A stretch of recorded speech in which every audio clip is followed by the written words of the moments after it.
Let's start. Hello everybody, and welcome to this first course about Python of a series of two courses. So my name is Patrick Munroe. I'm a research professional working at GERAD. And today, the course will be about, will be an introduction to Python. But I'm that people that already have some familiarity with a programming language. So I won't assume that you don't know programming at all.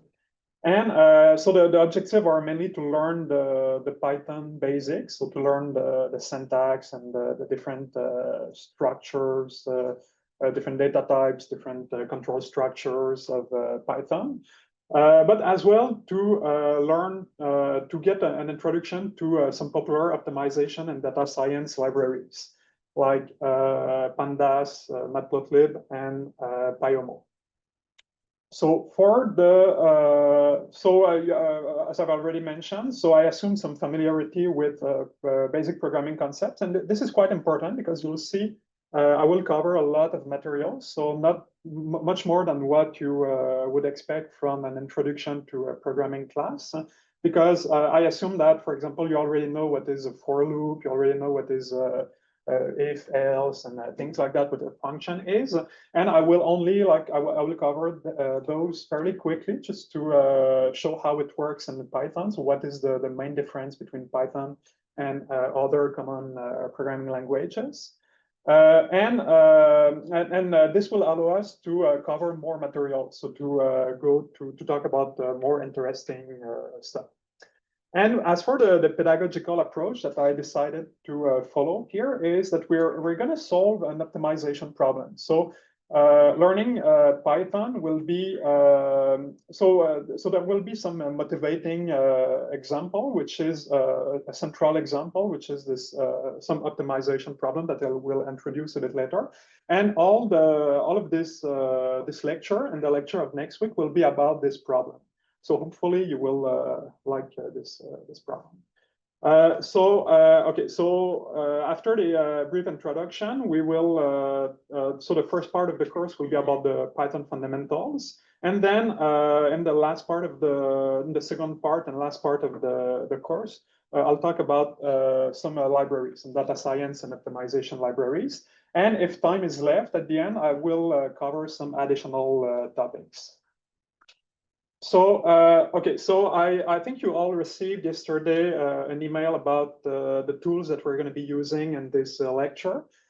So we're going to be using, so you can go on the, so go check your email if you have not done it yet. And there's a link to some GitHub repository. And on the GitHub repository, you don't really need like to clone the repository or even to, you don't really need to download everything from the repository. Maybe just the data folder will be useful. But as for the code, I will so we will recode everything needed during today's workshop. So don't worry if you don't have everything. And also, I've just today I updated the slides. So this maybe 30 minutes ago, or actually 41 minutes ago, I updated the slides and the code. So if you want to follow along with the slides, it's might be a good idea to have the latest version of the slides.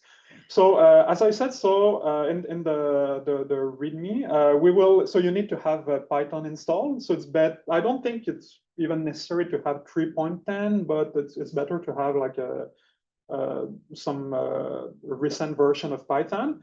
And we'll be using VS Code, Visual Studio Code. And also, it will be towards the end. So when I talk about the Pyomo, so it might be useful for you to have some Pyomo compatible solver. If you don't have any, it's okay. It's just a little part of the workshop that will be about Pyomo. So don't worry if you don't have any solver installed on your computer. And okay, so let's first open Visual Studio Code and create. So on your computer, you can create some. So let me just close the folder to show you how to open a folder. So let's suppose that you've downloaded the zip file, or you've cloned the repository, and you want to open the folder from Visual Studio Code. So you click on. So I've just clicked on Open Folder here under File in the menu, and then you go to the folder that contains or not the data slides in SRC. So it can be a new folder. It's going to be okay. Maybe just download the data if you want to be able to open the CSV file. And then we do select folder. Okay, and so we can close the non-important stuff. So you should see something like that when you start. So the first thing that we're gonna do is we're gonna create a virtual environment for our project. So when you open a folder, usually it's a bit like creating a project in Visual Studio Code. And so something about Python is that whenever we install some dependencies, so some libraries, some packages from that were developed by other people, for example, as for example like pandas or MATLAB that will install later. If you don't create a virtual environment, it will install on your whole system. So whenever you start a new project, you will have the previous dependencies and installed for the new project, which is not necessarily what you want. Sometimes you may be thinking that, oh, it's better to have everything installed, but there might be some conflicts between libraries, between the dependencies. So it's always a good idea to create a virtual environment when you program in Python. So to create a virtual environment, we have to open a terminal. So you go in the menu View Terminal, and then in the terminal we use the following command here. So Python -m, and then venv. So this is the main component of the. This is the command actually, Python -m venv, and the second venv here, the second word is the name of the folder that will contain the virtual environment. So it's very common to just call it venv, but if you like, you can name it something else. But I prefer to just name it venv so that we know that it's the virtual environment. And then we type enter, and so you see here in the menu in the Explorer on the left, we have a new folder called venv. So this folder, it's not really important what it contains, but it contains all the dependencies for our project. And now, okay, we've created the virtual environment, but we have not activated it yet.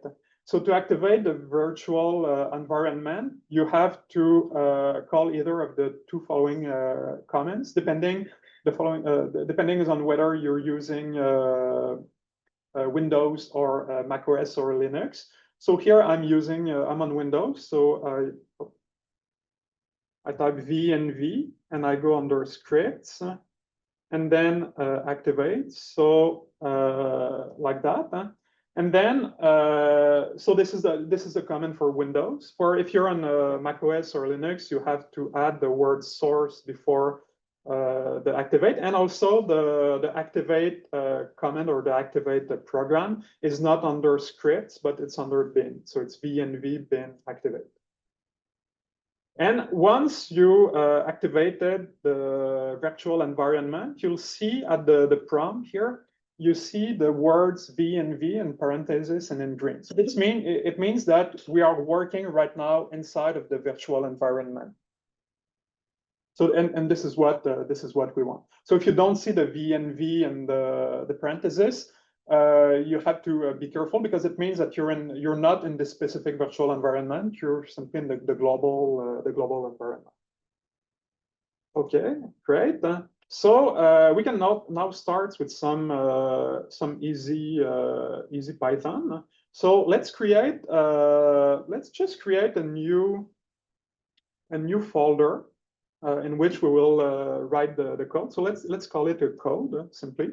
So here, to create a folder, you right-click in the Explorer and you choose new folder like that. And then you have the, as here I clicked on, I created the folder, the folder named code. And now we can create a file. We're going to call it basics.py, yeah? And in which we'll do some basics. We'll go over the basics, basic comments of Python. So far, so good, huh? Yeah, I should have asked you. So how many of you have already used Python before? Can you just raise your hand if you're familiar? Okay. And if you've never used Python, so how many of you have never programmed before? So everybody has some. Oh, you've never had any experience in programming, yeah? Or okay, R is it's still programming. I've never really done.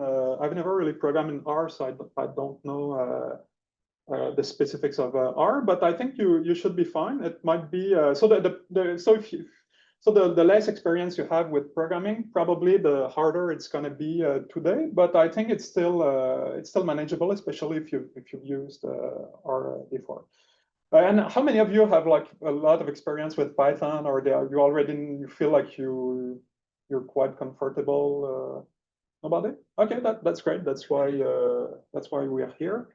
Okay, so let's start with the common first line of code that we write in any language, which consists in writing the sentence phrase "Hello World." So here to print something on the screen, what we use a command print, and then which is a function. So we call the function print, and we write inside of the parentheses the arguments that we send to the function print. Here it's a string which contains the text "Hello World."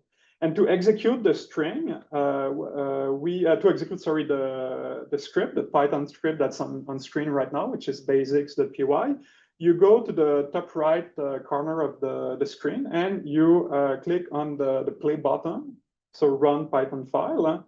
And by doing that, you see there are some stuff appeared in the terminal output, but we see the hello world here. So that's how we print something on the screen. So if you're already familiar with Python, you know that we can use either the double quotes as I've just done, or you can use also the single quotes like that. So this is not the case in all languages. For example, in C or Java, you cannot use single quotes to write a string.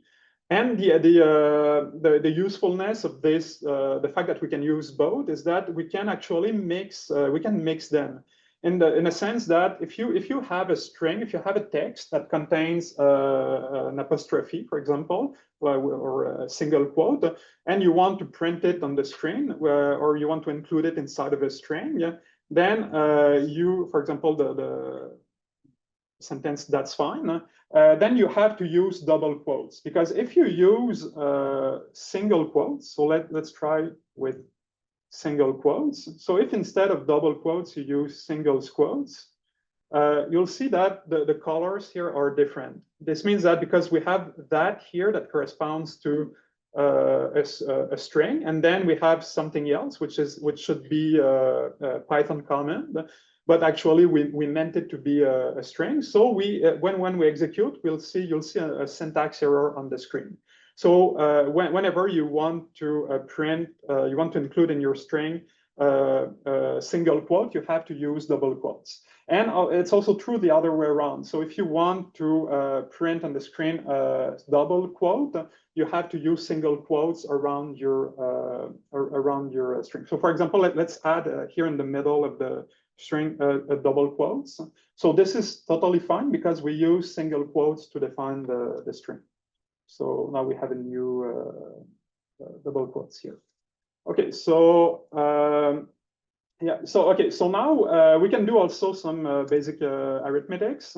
So this is like in any language. If we do 2 plus 3, we have some addition. So we have the result, which is 5. Maybe the only one that might not be very natural, the only other arithmetic operation that's not the most natural is the exponentiation. So here you use double asterisks to mean like exponentiation, or to mean 2 to the power of 7. Sometimes in other languages it will be a hat character that means that. So we see here the answer is 128. And the other one, so the division, multiplication, it's as usual. So I won't spend more time on that.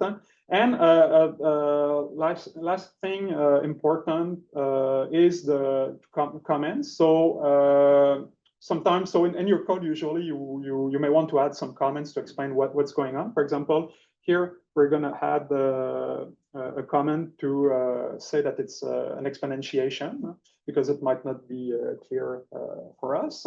So whenever you write a comment, you have to use the kind of hash character, or that I will refer to as the comment character. And you have to, it's not like in, for example, in C++, where you can have multi-line comments that you specify where you start and where you end. So in Python, if you want to have multi-line comments, you have to write a hash character in front of every line. So it's really, it comments only the line, the current line, but not the following line. So if you write something in the following line, it's not going to be a comment. So you have to add another comment character to have multi-line comments. Okay, great. So now we can start. Now that we have some very basics of Python, we can start working on our optimization problem. So the optimization problem that I chose is a very simple one. It's a transportation problem. So don't worry if you're not very familiar with this problem, or even with optimization in general. So it's not the goal of this workshop to teach you optimization. It's more of a motivating example. So here, what we want to do is to distribute goods from suppliers to customers at minimal cost. So we have some suppliers which are on the represented by the nodes on the left here, that each has a given capacity. So for example, supplier 1 has a capacity of 10, supplier 2 a capacity of 20. And we have customers. Here we have two customers, C1 and C2, which each has a specific demand. So C1 has a demand of 18 units, C2 of 12 units. And based on those constraints, so the supply limits and the demand requirements, we want to minimize the total transportation cost. So a fairly simple problem. So our first task will be to determine how we store the data in the memory of the computer. And then we'll, so just to give you an overview of how we'll approach this problem. So at the beginning, as I've just said, so we're going to encode the data into some data structures. And then we will first solve the problem using a heuristic, using a greedy heuristic. This will let us see how to use the for loops, the control structures of Python, and how to create functions and things like that. And then we'll go on with the library. So we'll use pandas to open some CSV files and to manipulate the data from the CSV files. We'll use matplotlib to visualize the data as well, and maybe the results also. And finally, at the end, the last part of the lecture, we'll use PyOmo to solve exactly the problem. So we'll use, so PyOmo lets you model optimization, like linear problems, for example, like this one. And using a solver, we will solve, so with an exact method, this problem. So let's first start with the representation of the data. So okay, so here we have, so for example, okay, so as I've already mentioned, so we have two suppliers, two customers, and we have some cost matrix. So one way of storing the data is to create some variable. So let's start with let's try to represent those data. So to create a variable, all you have to do is you type a name equals the value or the object that you want to assign to this variable. So let's start with S1. So S1 will be the supply of customer 1. So we saw that it's 10. S2, we had 20. Had also C1, which is 18, and C2, 12. Oh, sorry. 12. And we have a cost matrix. So we have here, we have S1, C1, which is equal to 5. S1, C1 plus 5. We have S1, C2 equals 7. S2, C1 equals 4. And S2, C2 equals 6. Okay, so we have all the data encoded in 8 different variables.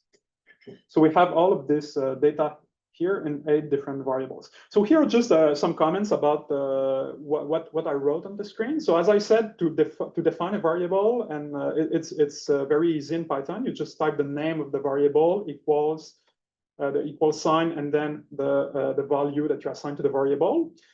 You may, if you're familiar with the languages like C or Java, for example, you may be wondering why I do not. There's no type here. It's just the name of the variable. So in Python, we don't. It's a dynamically typed language, so we don't need to statically fix the type of the language. So we don't need to specify, for example, that it's an integer here. The Python will recognize itself that it's an integer. And also, so here I use the notation that I prefer to use for variables, which is quite common, is to use the snake case. I think that's what it's called. When you, for example, if you have 2 words like S1 and S2, or two components in in the name of your variables, you use the underscore to kind of split them. In some other languages, like in Java, for example, people prefer to use the camel case, which is you start to differentiate between 2 words. You use a capital letter, but you don't use underscore. But in Python, I think it's more common to use this kind of notation. And also, and when calling the name, when naming a variable, it's better to use only lower case. So if you follow this convention, but there are other conventions which are fun, I guess. Okay, so now just some important remarks here about what is a variable and what is an object, what is a data type, what is a value, because it might be confusing, and some of those words are more or less synonymous. So, but not all of them. So a variable here is really the letter. It's really the label that we give to the object that we assign to it. So the variable is not the content of it. It's not its content. So the variable is really, it's just a label that points to some place in memory, and this place in memory contains an object, contains a value. So the value here, for example, is 10 in the case of S1. The value for S2 is 20, but it could be a string, it could be a list as well as a letter, it could be any kind of object. So the word value here in some programming languages, they make like a very strict distinction between what a value is, or what like fundamental type, or I'm not sure exactly what it's called, but and what is like more of an object. But in Python, everything is considered as an object. So even functions and so in Python, for us, when I say value or object, I really refer to the same concept. And the data type is actually the kind of what kind of value or what kind of object it is. So now that we have our 8 variables here, we can actually, if we want to see what is the type of an object, so let's check what's the type of S1. All we have to do is to use a function type. But if we just write type, nothing appears on the screen besides what we already wrote before. So to actually see what the type of the object is, we have to print the value returned by the function type. So if we do, so if we execute now, print type S1, we see here we see class int. So whenever you call the type function on a variable, or directly, you can call it directly on an object, on a number, for example, you'll see something of the form class and then the name of the type. So here it's an integer. For example, we could call it with a string, yeah. So my string here. And when we do that, we see that we have class str, which means that it's a string. And among the most basic data types, so there are int for integer, str for string, and another one which is quite common, which is a float. So when you have, for example, a number like 3.14, so a real number that is not an integer, it's you'll see it's a float. But there are many other different types in Python. So let me just okay. Yeah, so as you'll see later, we'll talk about lists, about dictionaries, and possibly other kinds of other objects. Even a function, for example, would have a type, since it's also an object in Python. And okay, as for the print function, so let's say that we want to print more than one element, more than one object in the same line. What we can do is just we can pass each of them as an argument. So if we want to have all the suppliers, so S1, S2, the values of the supply, we just separate the S1 and S2 by a comma, and then we have 10, 20 here, which is the content of each variables. We could also add some descriptor. For example, we want to specify that this is the supply. So we write it like that. So we can combine strings with variables or with different data types. It doesn't matter. And one thing that is also useful when printing a string that contains a string mixed with some variables, for example, is what we call the F string. So a F string is a string that you hear that starts with, before opening the double quotes, we write the letter F. And this lets us combine so a normal string with some variable. So for example, if we want to see, okay, if we want to write on the screen the name of the variable, we can do something like that. And then we open the brackets. And what it's, so since we started the string with the F, it tells Python that to look for the variable, the content of the variable that's within the bracket here. So the bracket, within the bracket, you see you have S1. So it tells Python, okay, go fetch the content of this variable. And then when we execute, we see S1 equals, and then we see the content of S1. So this is called a nef string, and we'll be using it in this class. Okay, great. So,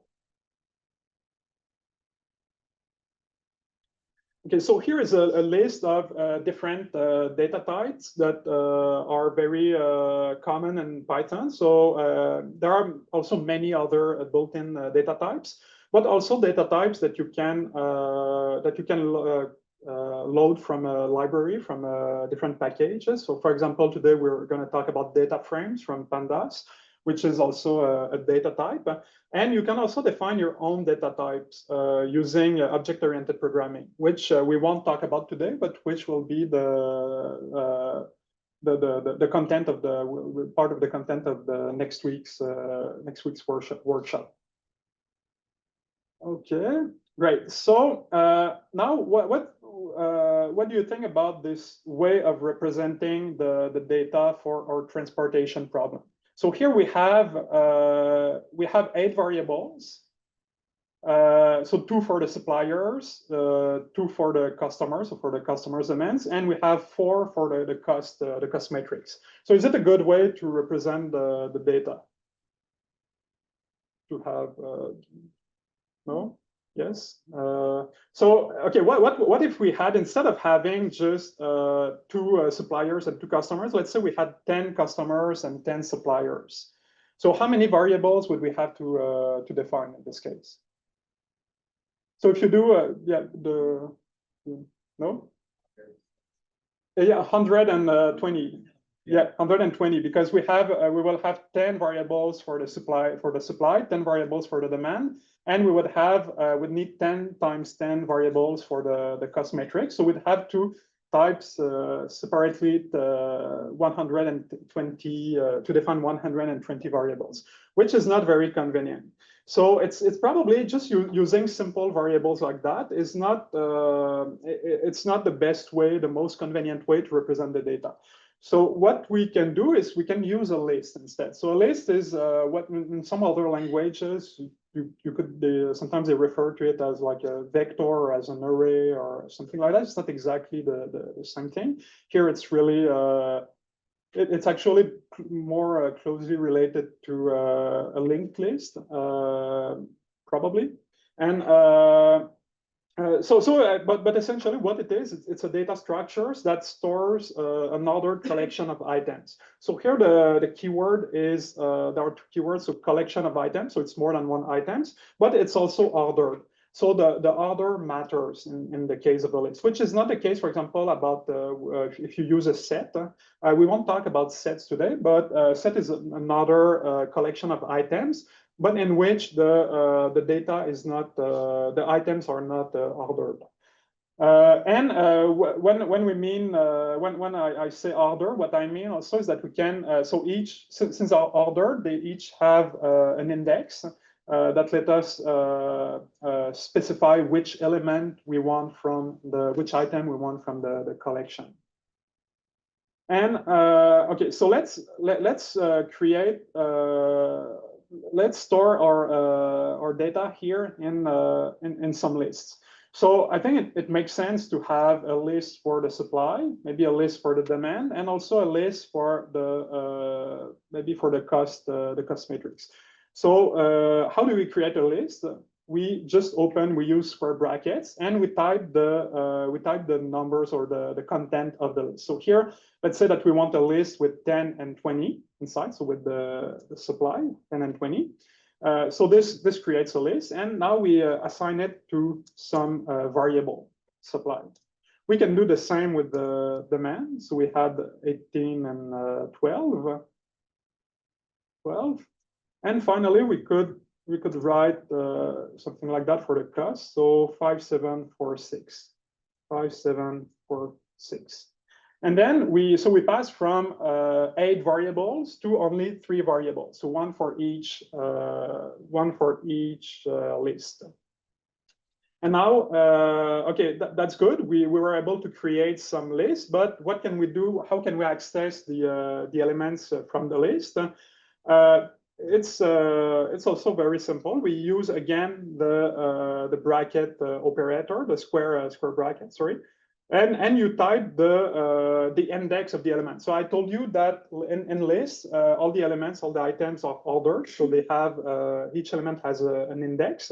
And this index starts at 0 and not at 1. So which is common also in many languages, but not all languages. For example, if you've programmed in MATLAB before, or I think Julia also, it starts at 1, the index, and not at 0.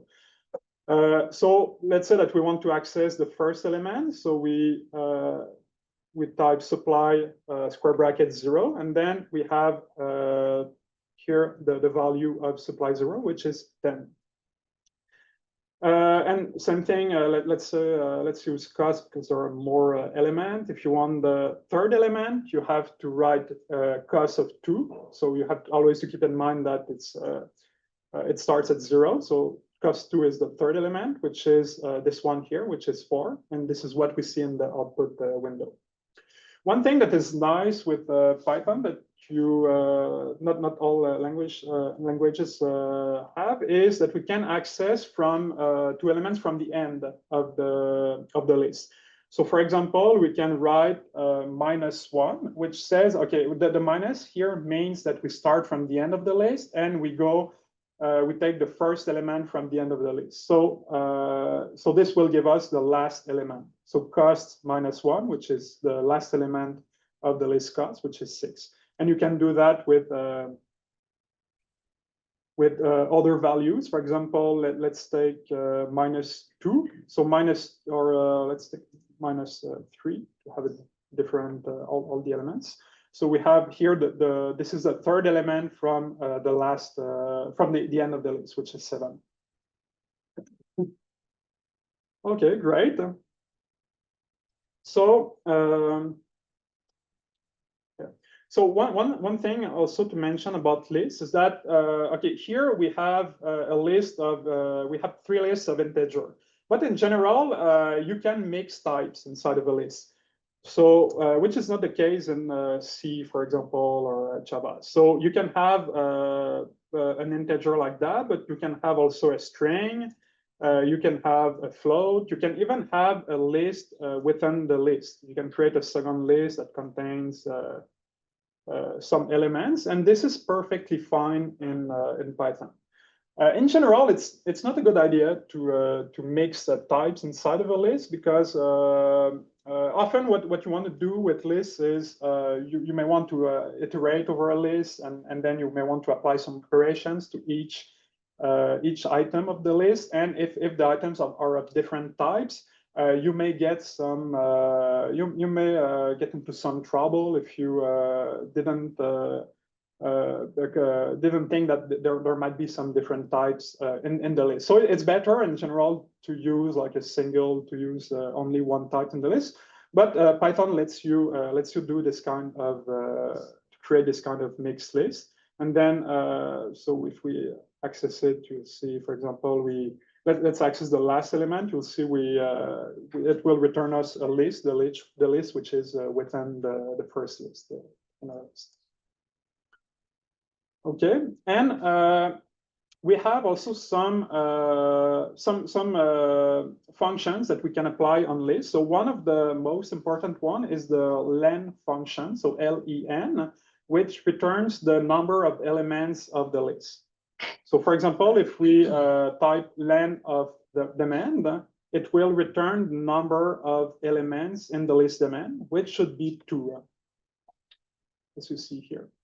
And there are other functions, other more maybe mathematical functions like max min, for example, to return the biggest or the smallest element of a list. So let's find out what is the max cost. So we just type print max cost, and it tells us, okay, the max cost is 7, which makes sense here. There's also the min functions. There are other functions. You can have a look at the slides. I included some of them here. So you can take the sum of the elements of a list. You can also use a sorted function to sort the list, but we'll work with it later. So I won't do it right now. And yeah, so just a remark here. So about the slides, so you might have noticed that I skipped many slides, and so there's a lot of material in the slide. So it's more so I use a slide more as a reference, so you can refer to them afterwards after the workshop, or you can follow along with the slide if you like. But I will I won't like to follow go to one slide and then go to Visual Studio and do everything. I'll try to keep the pace a bit faster, so that we don't waste too much time on or spend too much time on basic things. So far so good, or is it going too fast, too slow, or it's okay? Okay. So yeah, last or not the last, but another important things about this is that sometimes we want to be able to create lists of numbers, like a sequence of numbers. For example, if you want to have all the numbers from 0 to 100, there's an easy way to do that in Python, which is by using the range function. So the range functions creates a sequence that starts at 0 and ends at the before the number that you write within parentheses. So let's say we want to have all the numbers from 0 to 10, but 10 excluded. So we write print range of 10 like that. So, but here when we do that, you see it prints actually the object range 0, 10. So range is it's not really a list. It's a different type of object. It's a sequence. I won't really talk today about it in details. But what's important to know is that if you want to get a list from a range, what you have to do is to call the list constructor here, or the list function, with as an argument the range that you want to convert into a list. So what it does is that it takes the range and converts it into a list. And now by doing that, we have a list of all the elements from 0 to 9. And for the range, you have also a more general syntax here that lets you specifying what is the start of the range. So what is the first value, what is the last value, and what is the step. And the step can be negative, so that you can have, for example, if we want to have a list with all the elements going from 100 to 0, but we want only even elements, then we would write something like that. We start at 100, then we have 0 here, and then we have -2 as the last argument. And now we see we have a list with all the even numbers from 0 to 100 with the 0 excluded, because the last element is always excluded with the range. Okay, great.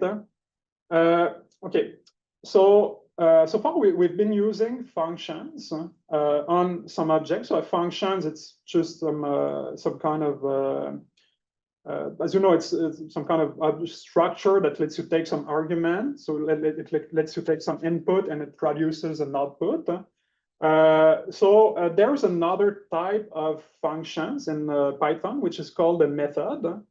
So it comes from object-oriented programming, but it's still, even if we don't use like object-oriented programming as such, it's useful to know what a method is, and because many of built-in objects in Python use methods. And a method is actually, it's a function that is associated with an object, with some specific, with object of some specific types. So for example, a list or a string. So the way it works is that you have the object. So usually it's going to be the variable that contains the object, dot the name of the method, and in parentheses, some arguments. But it can be, as with functions, it can be 0, 1, or multiple arguments. And let's try with the sentence hello world. So let's create the string hello world. And so here we have a few, there are many more methods that are associated with strings, but let's try the method upper, for example. So upper, what it does is that it transforms the strings into uppercase letters. So if we print my string dot upper, we get hello world here capitalized in capital letters. And there are other methods like replace. If you want to replace, let's try this one. If you want to replace O with 0,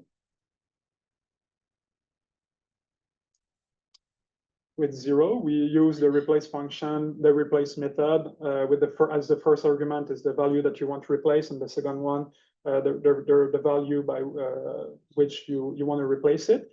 here it's important to not to write just 0 like that, because this would mean that we want to replace the character or the string O with the integer 0, and then we get an error when we do that, because we cannot add a character like an integer to a string. So it's important to write the double or single quotes here to use a string. Okay, so that's for the strings, which might not be, I mean, unless you really want some specific, you work a lot about strings, it might not seem that useful, but actually it's very useful when it comes to other data structures like lists or dictionaries, as we'll see later. So if we want, for example, to add an element to a list, what we can do is to call the method append. Which is a very useful method. So let's say that we had here our supply list and demand list, and we want to add a third supplier, for example. And all we can do is we call append, and we add the value of let's say 5 to append, and then we print the content of supply, and we look what happens. So what has happened is that now we have a third element. So we append at the end of the list, we added the element 5. If after so we realize that, oh no, we don't want this this element anymore, so we can call pop, which removes the last element. Which removes the last element of the list if we don't add any index. So here I have to print it again to see the difference. So we see, so by calling pop, we remove the last element of the list. When you use, so there are many methods, useful methods. There are other more than what I wrote on the screen here. But I would say that probably the most common ones are the most common one is append. Then if you want to remove maybe a pop or remove also, you can. If you use remove, it removes the first occurrence of an element, and extend also if you want to combine two lists together to create to get a third to add the second list to the first list. There's also a sort function. So you saw before we talked about the sorted function, which is not a method. It's a function that takes as argument a list and produce a new list. But here the sort method, it actually changes, it modifies the list in place. So it really modifies the list. So it doesn't produce a new list. And that's something that is common to all of those methods, is that they are all in place. They all modify the list directly. So here, as you've noticed, when I appended 5, it didn't produce like a new list. It's the same list that I print here, and I get the new content of the list. When I do pop, it's the same thing. It removes the object from the list, doesn't create a new list. And that's an important concept in Python. This leads me to the concept of mutability. So mutability, it's not something that you may have seen in other languages. Some languages use this concept, but not all of them. For example, in C++, there's no mutability. But in Python, some objects are mutable, which means that they can be changed after creation, and some other objects are immutable, which means that they cannot be changed after creation. So as some examples of objects that can be changed, you have the list, dictionary, sets. So we're going to talk about dictionary later, but so far we've seen the list. So it's the only object that we've seen that can be modified. And for the immutable objects, so some of the common ones are integer, float, string, and tuple. That we're going to talk about tuples a bit later. And so for now, the only thing that you have to keep in mind is that when an object is mutable, whenever you make an operation on it, you have to think that it may or may not modify the object. So some operations won't modify the object, but some of them may modify the object. But when you work with immutable data types, you're for sure it won't modify the object. You know that it won't affect the object. So for example, here, okay, we saw that with a list, it modifies the object. But what happens if we have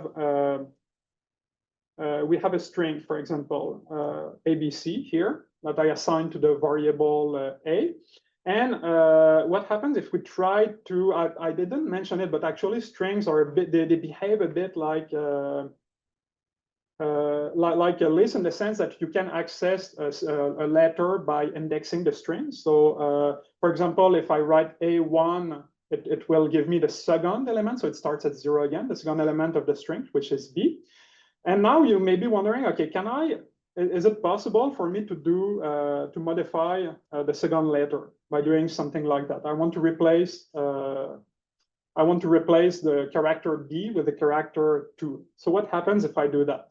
If I do that, I get an error because it's not possible to modify a string. The reason is simply because strings are immutable in Python. So you cannot modify a string. So if you want to actually modify a string, you have to create a second string object. So that's maybe you may be thinking right now, oh no, I know I've been programming in Python for a long time, and I know that if I, for example, write I assign a different string to A, it's going to work. There won't be any problem. And actually, if we execute it, you're right. There's no error message, and we can print A, and then we see that A is equal to test. So at first sight, we may be thinking that it's okay. We modified the object, we modified the string, but what we did is we reassigned the variable. So the object in memory has not changed. We didn't modify it. We just we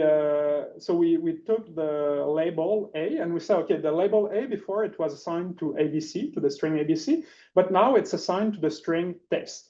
But the object itself has not changed. And it's the same thing with integers. For example, if you write x equal 1 and then you write x is equal x plus 1, you may be thinking that, okay, we're adding 1 to x. So we modify the value of x, but what happens in practice is that we create a new, when we do the operation x plus 1, it returns a new integer object that takes the value 2, like here. So it's not, it may be, for now, it may look a bit like a very, some technical stuff that's not very important, but you'll see later there's a few examples where it matters to know whether an object is mutable or not. So we'll see a bit later some useful applications of mutability and immutability. Okay, so do you have any questions so far? You can feel free to interrupt me to ask questions, by the way. No, it's good. Okay, so we're almost done with the representation of the data. So now we have we created some lists, but is it a good idea to use lists here? So for the supply and the demand, so the supply we have, let's say right now we have 2 suppliers, but we could have 10 suppliers. They are all ordered, so it goes from like S1, S2. So it makes sense for a list. I think it's reasonable for the demand. So the demand corresponds to some customers. So it also makes sense. What about the costs? So if we look at the cost, so here I have some. If you go to the data folder, you can have a look at some data. But this is a larger instance. For sorry, I wanted the cost here. So you see the cost. So for each value of the cost, we have a supplier and a customer. So what if we have only four different costs like that, we can keep track of, okay, like let's say the third one is going to be S1, S2, C1. But what happens if you have 10 suppliers and 10 customers? And I ask you what is the 15th element in the list? It's not clear which one it's going to be. You have to do some math in your head. So it might not be the best way to represent the data, to use a list for two-dimensional structure like a cost, or at least maybe if it's not here, it's not really two-dimensional, but you have two labels. So you have S1 and C1.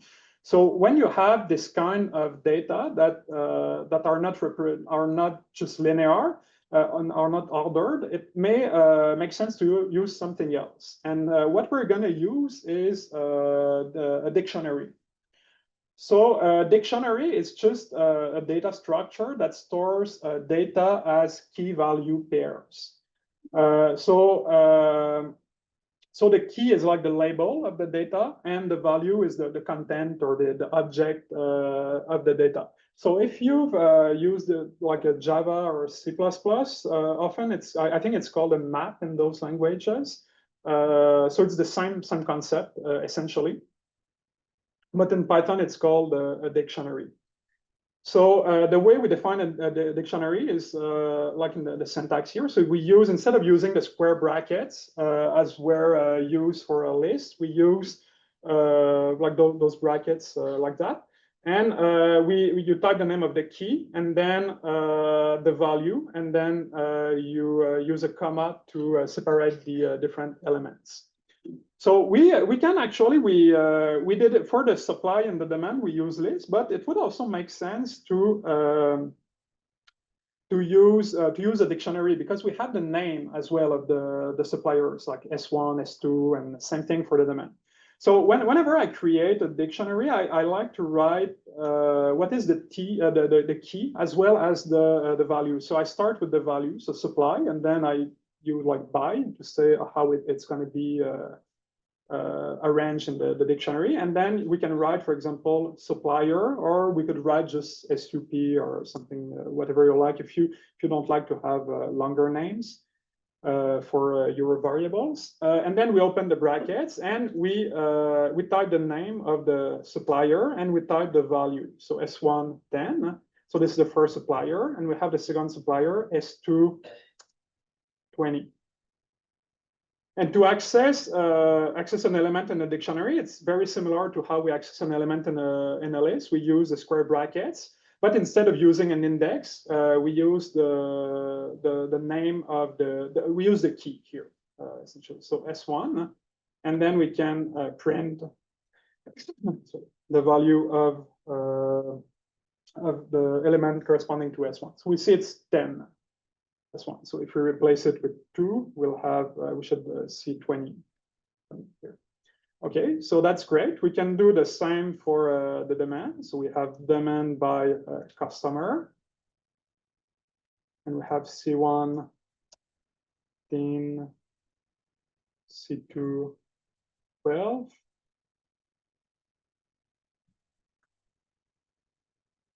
And we can try with C1. So we have 18, it works. And now what about the cost? So for the cost, so the cost, we have two labels. So we have the supplier and the customer. So for the notation here, the name of the variable, we can write, for example, supplier, customer, just to denote that we have two keys. But actually in practice, so there are other ways to represent it. So you could use a nested dictionary, but I'm not going to do that here. I'm simply going to use a pair of keys here. So a pair of strings to use as a key. So this is a new object, which is called a tuple. I will talk a bit more in detail right now.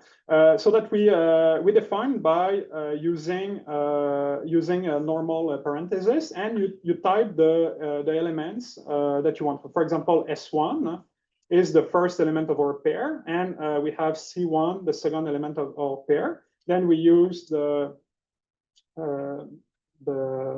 column here, and we type the name of the numbers, which was here 5. So the value of the cost 5, and so this is the first element that we have in our dictionary. So now we have. So let me define the other ones quickly. Okay.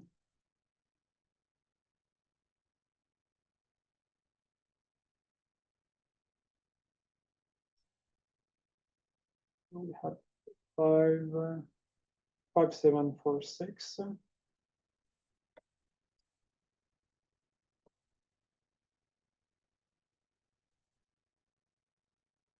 Okay, so now we have our full dictionary of costs for this small instance. And to access an element of an item of the dictionary, all we have to do is to write the key. Here, the key is a pair of two elements. It's a tuple. So if we type print and this thing here, we should have access to the first element, which corresponds to the value of 5. Also, in the case of tuples, you can omit, if you like, the parentheses. So you can just write, you can forget about the parentheses, and Python will recognize that if you write S1, comma C1, it corresponds to the tuple S1, C1. So parentheses S1, C1. This is fine. You won't get any error message, and it has the same behavior as using the parentheses. So, I told you that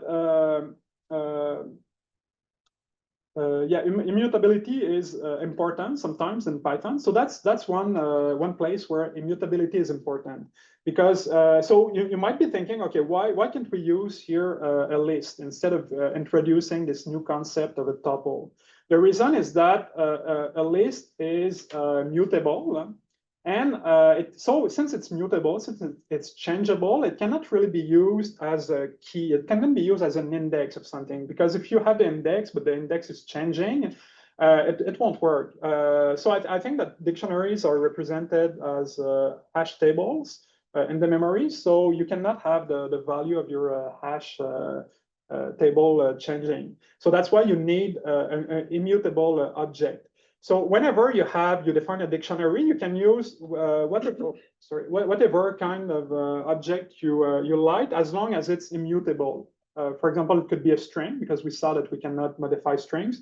It could be numbers like integers, float, or it could be tuples, or possibly other kind of objects that are immutable. And for strings, so you have also here you can type also you can get the length of a dictionary the same way that you would do with a list. And so last thing that's important to know about dictionaries, that there are also some key methods, some important methods that could be used that you can apply on dictionaries. And I would say the most important ones are probably the first three ones here. So the keys, values, and items. So keys, what it does is it returns to you like a list of keys. So if we print keys like that, it will return us. It returns us the list here of the keys. If we type now, we use values, we'll have the values, and which are 5746.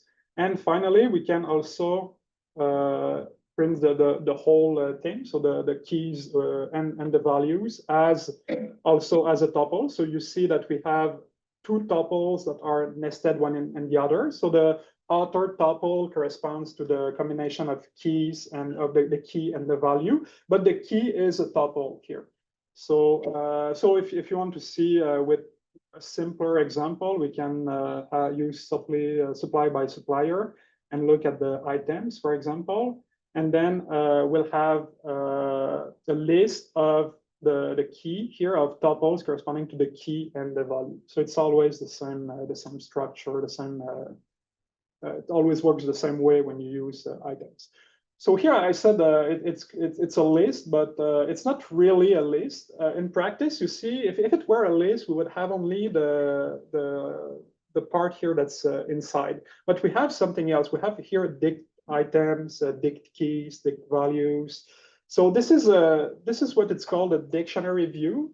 I won't get into detail of what it is, but what's important to know is that for most of the time, let's say if you want to iterate over those elements, you don't need to do anything. You can iterate over the view. It will work as well. But if you really want to have a list, it's very easy to get a list from a dictionary view. All you have to do is to call the list constructor here on the items on the view, and then we get a list, a real list. So that you can modify, you can add elements to it and do things like that. Okay, great. Okay, so that was for the first part about how to represent the data. So we figured out that a good way to represent the data for a transportation problem is to use dictionaries. Because we have the names of the customers, the names of the suppliers, and we have especially for it's especially useful for the cost matrix because we have more we have two keys somehow for each element of the cost matrix. So it makes sense to use a dictionary for that. So now we're gonna start building our programming our greedy heuristic for the transportation problem. So the heuristic is here. So it's a fairly simple heuristic. So the idea is to assign flow from suppliers to customers in order of increasing unit cost, but without violating supply or demand. So we're going to start. So let me go quickly over the pseudocode. So we have first we're going to define the output, so the data structure that will contain the output. So the output, the solution, we'll call it a flow, as you saw, like there was a graph at the beginning, and so it makes sense to call this a flow. So we're going to store this flow in a dictionary, and the dictionary will be very similar to the cost matrix. So to the cost dictionary that we defined. So for each, we will have as keys the supplier and the customer, and as values the value of the flow. So the number of units that we're going to ship from supplier X or supplier I to customer J. And then, so this is just, we're going to define an empty dictionary. Then we're going to sort the cost because we want to have start with the smallest cost. And we're going to iterate over this list of costs. And what we're going to do is that we're going to, so A and B are just a bit technical, but it's just we're gonna define a variable called supply in which we're going to assign the supplier's current available unit, and in demand we're going to assign the required units of the current customer. And then we're going to take the minimum of the supply and the demand, so to make sure that we do not violate the supply and the demand constraints. And finally, we're going to assign in our flow dictionary, we're going to assign this result, and we're going to update the remaining supply and remaining demand. So let's go over the first step. So the first step, let's create a new file because there's already a bunch of stuff in this file. So let's start. Let's open create a new file that we're going to call greedy.py for the greedy heuristic. And so we're going to define flow by sub cost. So here flow by sub for supplier and cost for customers, and we're going to create an empty dictionary. So until now, I've not created any empty dictionary. So we just created we created dictionaries with objects already in them. But to create an empty dictionary, it's very easy. You use the brackets, some empty brackets like that. So this was the first step. Now we have to sort the cost matrix. So first, maybe we will copy from the previous file. We'll copy the data structure that we created, so that we. So later we'll see how to load them from a file, so that we don't have to do that. But for now, we'll just reuse the data. data structures that we've created. So we want to sort the cost by supplier customer dictionary by cost. So we want to have the lower cost first. So this is the original dictionary on the left, and on the right you have the dictionary that has been sorted by value. So 1, 4, 5, 6, 7, and not 5, 7, 4, 6. So to do that, this can be done with the sorted function, as I mentioned before. So we didn't really use it, but I mentioned it in a slide. So if we call sorted on the dictionary directly, let's see what happens. So when we call it's on the right dictionary. I wanted to call it on the cost dictionary and not the output dictionary. Okay, so what we see is what we get is a list, and that contains pairs of so S1, C1, S1, C2. So we have the key. So it's a list of the keys that are they are sorted, but actually they are sorted in alphabetical order. That's not exactly what we want. We want to have the items. First, we want to have the value as well, not just the keys. But we also want to have them in order of value.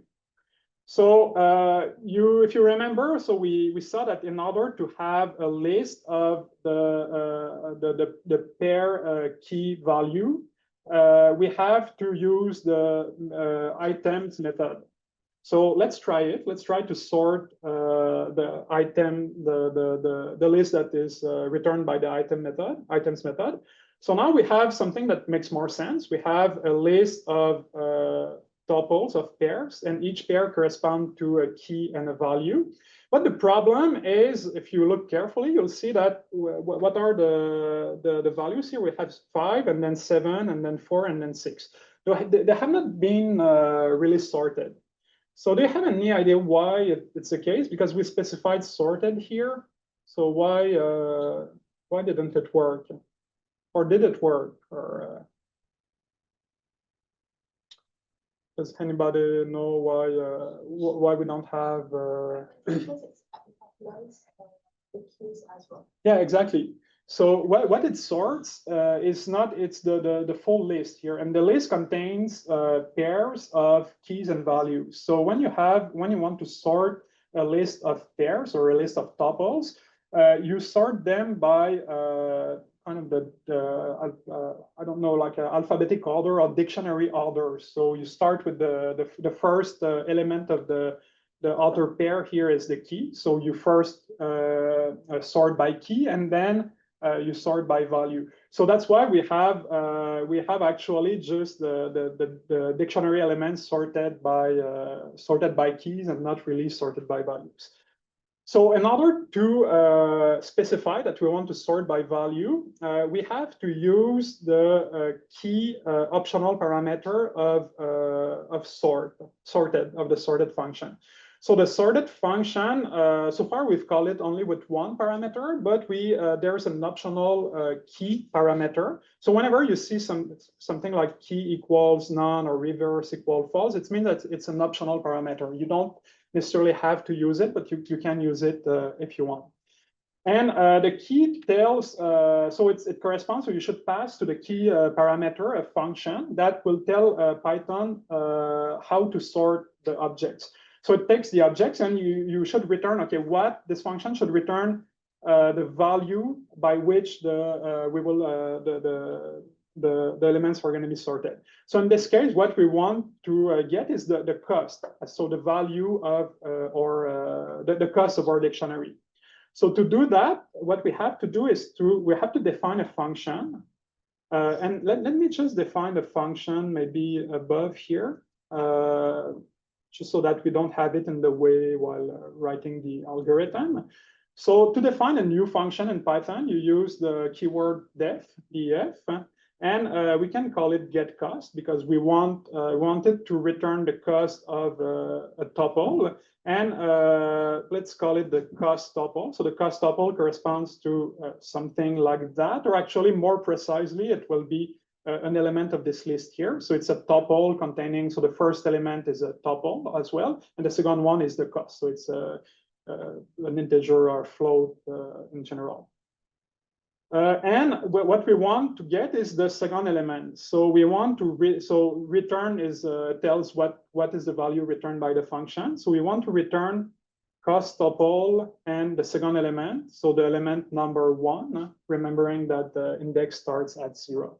So this is our function. It's a very simple function. It has only one line besides the signature of the function, which tells that we will be looking at the first, the element number 1, which is the second element of the tuple here. And now we can simply pass it to as the key. So the function is called getCost. So in Python, as I mentioned earlier, everything is an object. So you can pass a function as if it were a variable, or that doesn't really matter. So now we have so we told the sorted function that we want to look at the cost of the tuple. So when we execute the code, we see that now it's ordered by value here, by cost 4, 5, 6, 7. This is exactly what we wanted.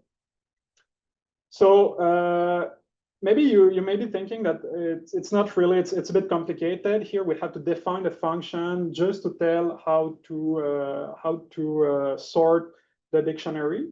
But there's an easier way, which is by using something that's called a lambda expression.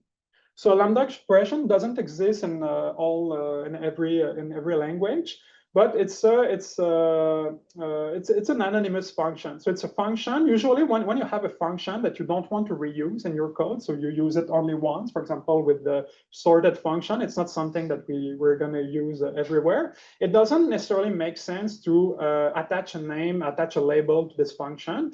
And so we can as well just use an anonymous function.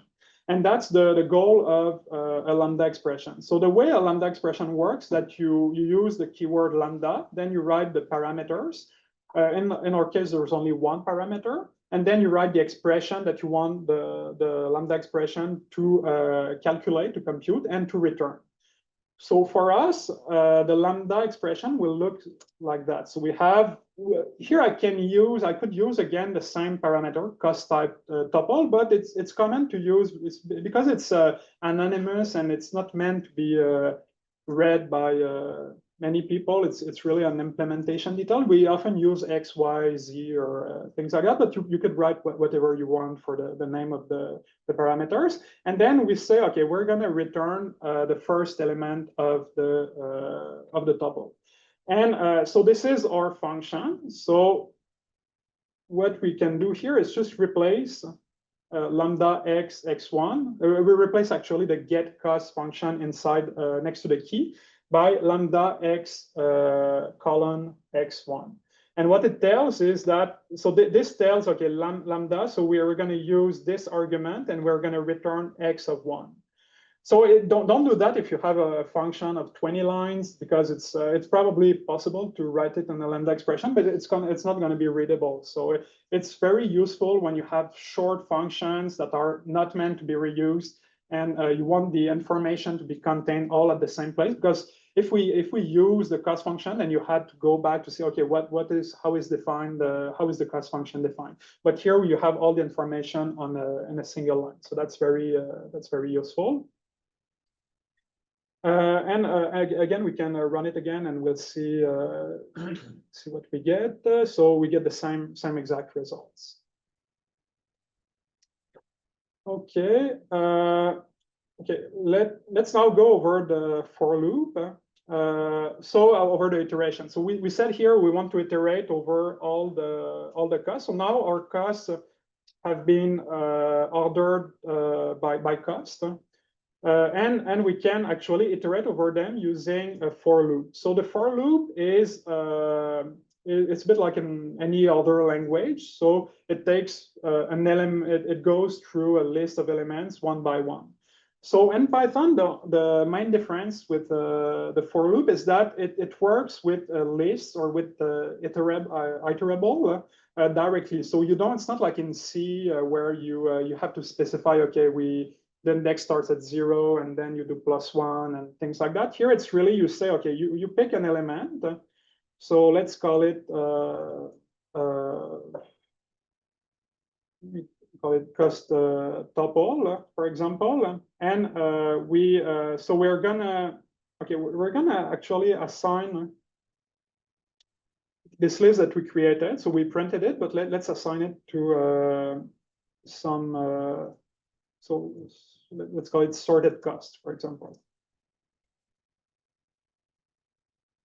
Okay, so we want to iterate over the sorted cost. So the sorted cost, as we see here, it's a list of tuple, a list of pairs where the first element is a tuple containing the suppliers and the customers, and the second element is the cost, the value of the cost.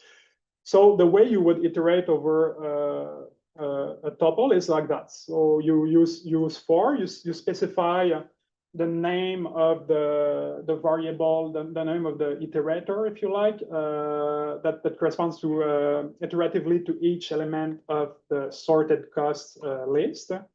And we can, for example, we can print it. Maybe one thing that's important to mention that I have not mentioned in the beginning, because we didn't, it was not important until now, is that in Python, indentation is very important. So you cannot write something like that. If you write something like that, you see it's highlighted in red. This would lead to an indentation error, because Python recognizes that the code is part of a block as long as it's indented correctly. So if you've done, maybe if you've programmed in Java, C++, some other languages, you might be used to like those brackets like that specifies what is the code that's going to be inside the for loop, or it's the same thing also for the function here. But in Python, it doesn't work this way. So it's really just the indentation that tells this code is inside the for loop. But if I write something like that, this is not inside the for loop. This is outside the for loop. So there's a big difference between that, where you see 2 has been printed only once, and that, where 2 has now been printed at every line. So then indentation is very, very important in Python. Okay, so now we have, okay, so let's run this again. So we have our cost tuple. That's great. That's what we wanted to do at this step. So we wanted to be able to go over all the elements of the dictionary. But what's very useful when the elements of your list correspond to a tuple, you can actually unpack the tuple directly. So let me copy this line. And okay, so we have here, we have the author tuple, which is a pair. So we can actually split the element of, we can write, for example, key and value. So we can split directly the tuple into 2 elements, and we can print it here for key value. So you'll see when we do that, what we get is we get first the key here, and then the value. So we can unpack directly the elements from the for loop directly. And we can even do more. We can have something like that here. So let's say that we have here we have actually a pair as the key. So instead of writing just key value, we can replace the key with for example, S and D for supply and demand, but we have to write them inside of a pair this time because it corresponds to a pair inside of the author pair. And let's call this cost to have the same notation as here. And now you have you can access the 3 elements directly in the for loop. So you see, we have three variables, and we can use them directly. So you can do some operations with D directly. You don't have to unpack it inside of the block under the for loop. It's done directly here.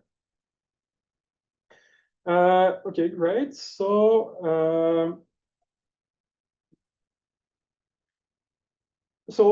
I won't talk about in detail about the while loop, because I think that if you program in other programming languages, you already know what a while loop is, and there's nothing very special about while loops in Python. It's while, then you have a condition that can be true or false, and as long as the condition is true, the code is repeated. So there is nothing new there. You can also, in the case of for loops as well as while loops, you can use break and continue, which works as in other languages. So break, it tells that you, for example, if you have an if inside of a loop and then you have a break, like in the example below, so it stopped the for loops. It exits the for loops. Continue, it skipped this iteration, but it won't exit the for loop. And else is something new to Python, or at least that not every single language has, which I've never used, to be honest. I just included here for the sake of completeness. But what it does is that if a loop was not exited by a break, then it goes to else. So it's you can replace it with just if and with a bit more work, but it's nice that to know that Python has this capability, functionality as well. But I won't say too much about that. So now let's go to the other part of inside of the for loop. So what do we want to do inside the for loop? So the first two steps inside the for loop is to assign to fetch the supply and the demand corresponding to the customers. So we have our supply and demand stored in those two dictionaries, so supply by supplier and demand by customer. And so if we want to have the supply corresponding to the supplier S, oh, actually, here it's better to use CI. It's not the demand. It's the name of the customer. So it should be C here. So S is the name of the supplier. So it would be, for example, S1, and then we assign it to supply. And we do the same thing with the demand. So demand by customer and C like that. And then we can, if we like, we can print both of them. See if it works. And we have we have 10, 18. So we have the different supply demand corresponding to each pair of supplier customer. Okay, so maybe let us take a break here and for 15 minutes. And after the break, we'll finish the greedy heuristic and start talking about the optimization and data science libraries.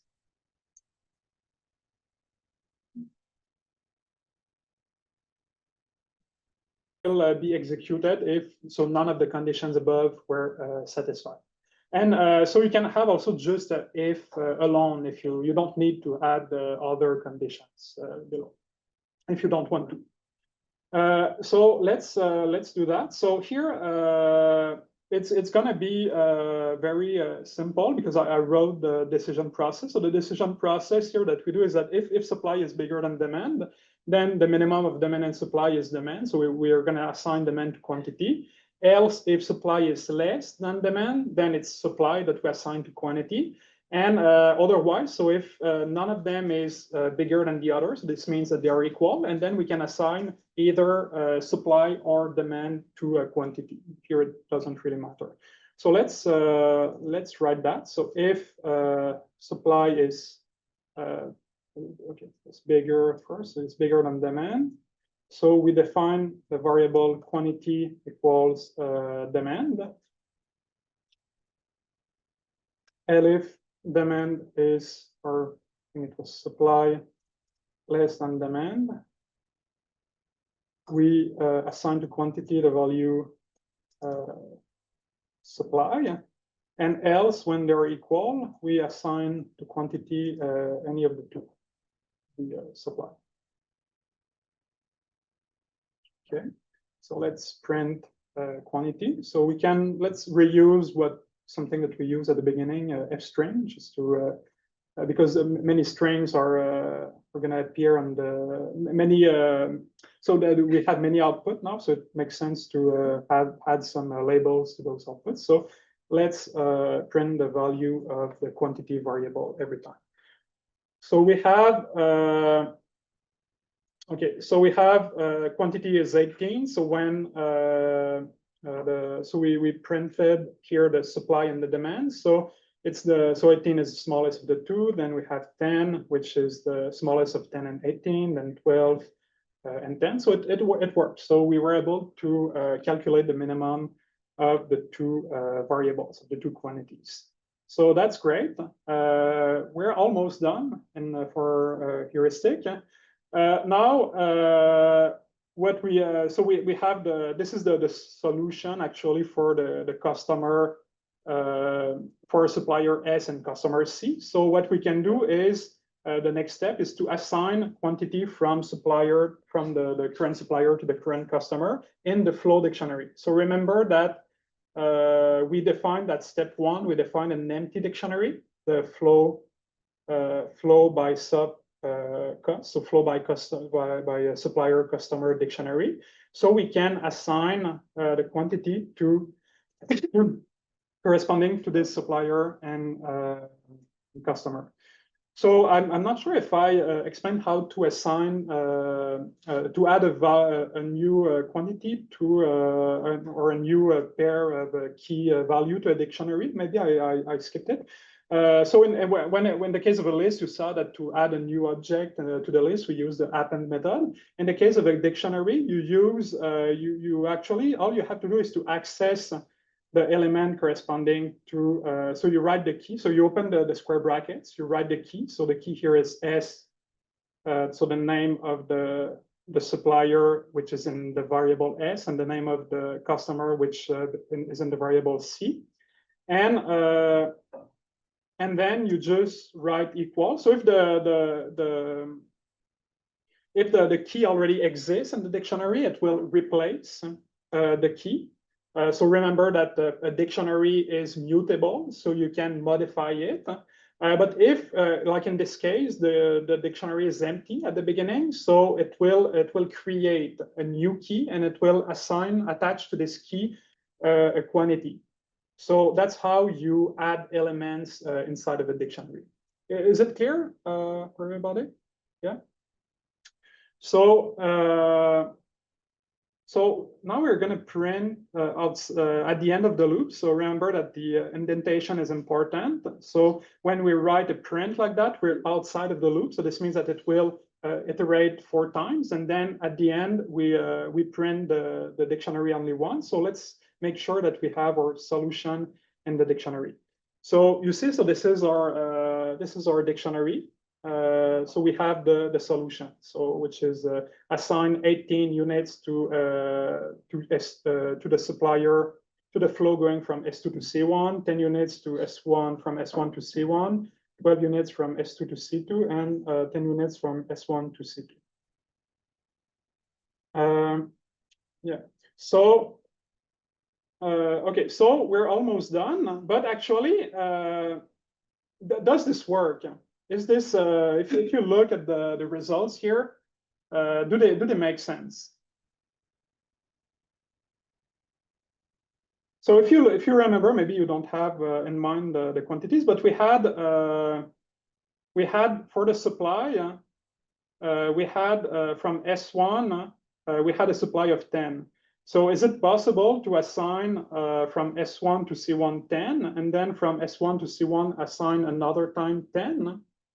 No, it's impossible. So we did something wrong. Yeah. So actually, we just didn't complete the algorithm. So we have to take care of the last step of the algorithm, which is to update our supply and our demands. So we have to subtract the quantity that we assign to some of the flow from the supply by supplier dictionary. So how can we do that? So we can do actually, it's just we take supply by sub s, which we will modify the dictionary itself, and we write minus equal the quantity. Here, maybe you're not familiar with minus equal. So in some languages it's used, but not in all languages. So it's the equivalent of, so I will write it the other way here so that you see what it's equivalent to. But it's just a shorter notation for equal for this thing here, -1. So if you have a variable that you want to subtract or add some quantity to it, but you don't want to repeat the variable like that, you just write minus equal or plus equal or multiplication equal or whatever you want equal with the quantity here. So it's just a shorter notation. You don't have to use it if you don't like it, but it makes the code a bit more readable. So, and we do the same thing for the, here it's not the -1, it's the quantity that we want to, the quantity that we assign to the flow that we want to remove. Okay, so if we do that, and now we run the code again, now we see that it makes more sense. So from S1 to C1, we have 0, and from S1 to C2, we have 10. So at least we do not, it's probably not the optimal solution, but at least we do not violate any constraints of our problem. And same thing for S2 C1, so we have 18, and S2 C2 2. So we had a supply of 20 for the supplier S2, so this it seems to work at least. Great, so we're done with the greedy heuristic. So let's just add. So let's just print the results in a more beautiful way by using some S string. So we can F string. Sorry. So we're gonna write. So this is the shipment plan.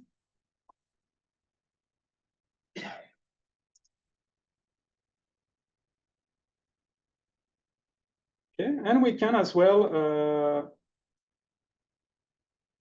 write the quantities of what is the remaining supply and the remaining demand.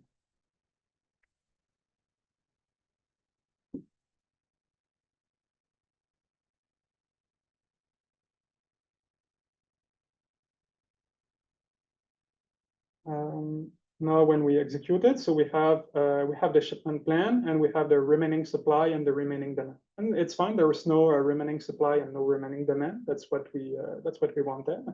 So that's great. Okay, so now we have we have a script that calculates executes the greedy algorithm, but it's not very convenient if we want to reuse it, if we want to use it many times, because we would have to rewrite this every time. So so as to not have to recopy the code, what we can do is create a function from this code, a function that we can call a greedy solve, and so that we're going to define here. So to define a function, it's as we did like with the get cost. So we're going to define a function greedy code that takes as arguments the inputs that we have here. So we will need. Let me just put this at the end. It won't be part of the function, but we will. So we'll have a flow by supplier customer. We'll have the supply by supplier, and finally demand by customer.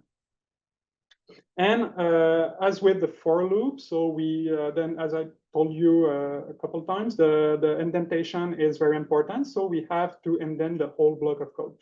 So in Visual Studio Code, if you want to indent a block of code, you select the whole block and you type the tab key.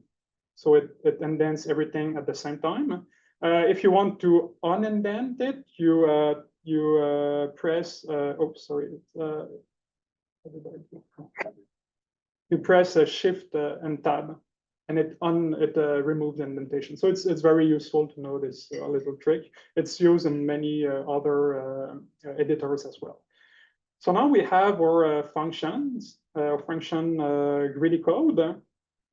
So no, so this is wrong. This was caused by supplier customer, and I think I will, since it was defined as last, we'll add it at as the last argument, and not the first one. Okay, so we're almost done with creating the function. What we want to do also is to return the solution, not just printing it to the screen as we did. So we're going to return our flow by sub cost. And now we can try and call the function. So let's try greedy solve.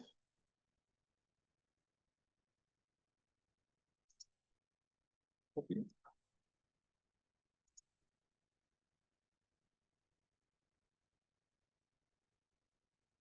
Okay, and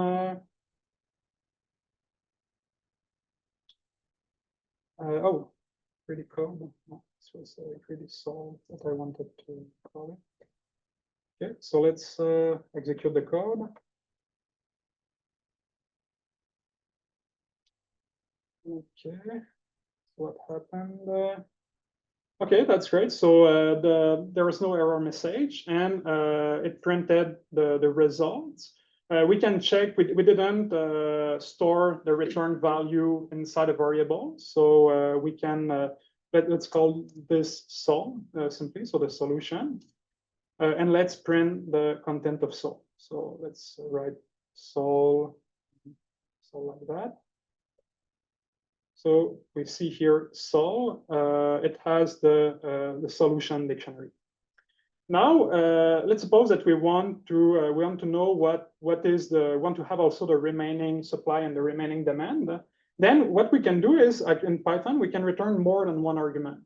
So and it's very easy to do. All you have to do is to add as many variables that you want, return values that you want to return, like that. So here we want to return 3 returns value. So return values. So we when we execute it, we see we get sol is now it's a bit hard to see here, but it's actually it's a tuple of 3 elements. So the first element is the dictionary containing the flow. The second element is another dictionary of the with the supply, the remaining supply, and the last element is the remaining demand. What you can do as well, if you don't want to have a tuple, is you can unpack a bit like in the for loop. You can unpack directly the tuple. So let's say that we want to have the flows here. We want to have the remaining demand, or so it's supply, I think. But yeah, remaining supply and remaining demand. So in 3 different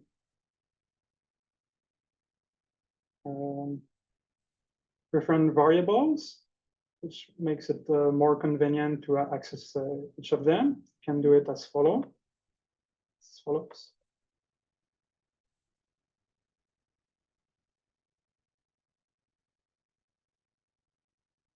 Okay, and so now we're able to return the three values, the 3 objects containing the solution.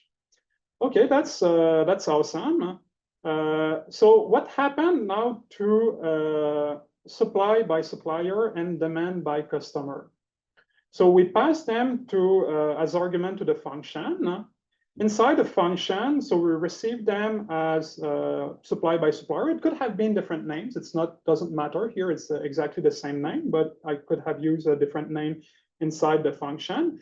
And then we kind of modify them inside the function. So what will happen? So should have they changed, or were they as the original one? So should we expect supply by supplier to have changed here? What do you think? So if I do, to be more precise here, if I print the content of supply by supplier, what happens? Should I get the same as the original one, so 10 and 20, or should I have maybe the remaining supply, which is 0 and 0. That's what you would want. You would want to have 10 and 20, probably, maybe not, but that's not what happens in practice. So in practice, if you run the code, you see you have S1 is 0 and S2 is 0. So does any of you know why this happens? Do you have any idea? Yeah, so there. Yeah. So it actually, yeah. So what happens is that when we pass an object to as an argument to a function, we don't copy the object. So it's not like in C or C++ where by default you copy the object. Here it's more like a pointer that you pass to the object, even though it's not. We don't call it a pointer, but you kind of pass the address and memory of the object, and you tell the function, okay, now we can access the subject with this memory address. And when you and since those objects are dictionaries, they are mutable. They are not immutable, so you can modify them. If it were like an integer that you would pass and then you would modify it, since integers are immutable, it would not matter. If it were a tuple, it would not matter as well. But since it's a mutable object, it's a dictionary, it matters. So if you want to keep the original dictionary as they were at the origin, as they were initially, what you have to do in this function. So here we can clean. I see that we have 3 for loops, or I have at least 3 for loops. So you can just get rid of them. But what we have to do is we have to copy the dictionaries at the starts or before we modify them. So what we do is we can call the copy method over the dictionary, and we can call we're going to call it, for example, remaining rem supply by stuff. Here we're going to shorten a bit the name, and we're going to do the same for the demand. So because now we know that this new dictionary is going to be used as the remaining supply and remaining demand in the rest of the code. So here you have to we have to modify it everywhere. So whenever we were using supply by customer, we have to replace it with the copy of the dictionary. So now it's a new object when we use the copy method. So here, for example, and at the end also. Here, and whenever we add supply by supplier, we replace it with rem supply by supplier, and we do the same with so demand by customer. And now, if we re-execute the code, you see that, so this was the original dictionary. So let me just add a label here. So you see it's not been modified. So it's the original dictionary. If you print the demand by a customer, you'll see the same thing. It does not modify. Actually, the reason is because we simply we copied the. It's because of those lines here. We copied the dictionary. So keep that in mind. So this is the second, I would say, like impact of mutability in Python. So keep in mind that whenever you pass to a function a mutable object, it may be modified by the function. So even if you use, for example, some library, you have to know whether the object, a library that you didn't write yourself, you have to know whether when you use a function from this library, whether it modifies or not the objects, which is, there is no, I think, not much standard about that. So some functions may or may not modify it, but it's usually written in the documentation, whether it would modify or not the object. So that's great. And so let's also, okay, so we have some parameters here, not parameters, sorry, some text that we print, and it may be not something that we always want to do. to print this this text. So we can add a verbose condition here. So we're going to add a new parameter to the function called verbose, that if it's equal to true, then we execute those line of codes that print the solution. But if it's equal to false, we don't write them. So we're going to add verbose here. But the problem with this verbose parameter like that is that it's we have whenever we call the function, so we have to add this new parameter. So we have to say, is it true? Is it false? Otherwise, we get, if you don't include it, you would get an error message like this one, missing one required argument, because we need to write verbose. So one way to not have to write every time verbose, we would want to write it only when we want something to be shown on the screen. It's to make it as an optional parameter, as a default. We can say want it to take a default value, which is, for example, false. So you add, so it's a new notation that we have not seen yet, but maybe we saw it with, I think, with the sorted function. For example, the key I told you, it's an optional parameter. So it was by default, it's equal to none. So there is no function to do to check for with the sorted function. So it's the same idea here. So now, if you call this this function with only 3 parameters, it will suppose that it's false by default. So here we see it doesn't print those lines of code. We could make it true by default if we wanted it to be always to be printed. And here it's verbose, but it could be any parameter. It's just I just chose this one as an example, but you can have add any number also of optional parameters that you like. What's important is that they appear after the positional parameters. So the other parameters are called positional parameters because it's their position or order when you call the function that determines what they are. But for the optional parameters, you have to, or you don't have to, it can be the position, or you can also, if you have many of them and you want to call a specific one, you can call them just by specifying the parameters equal true, for example. So this would work. This works. You see, we have the shipment plan, remaining supply, and remaining demand. Or you can also just write it like that, because they are in the right order right now, and you don't have multiple optional parameters. So this would work as well. Okay. So yeah, talk about that. Okay, last thing before we go on, we move on to the libraries is so creating a module. So we have now we have a function. So we can, I said that we can call this function with different objects. So let's try it, so to see that it actually works. So let's, for example, define add a 2 here for the arguments, and we can modify a bit the values.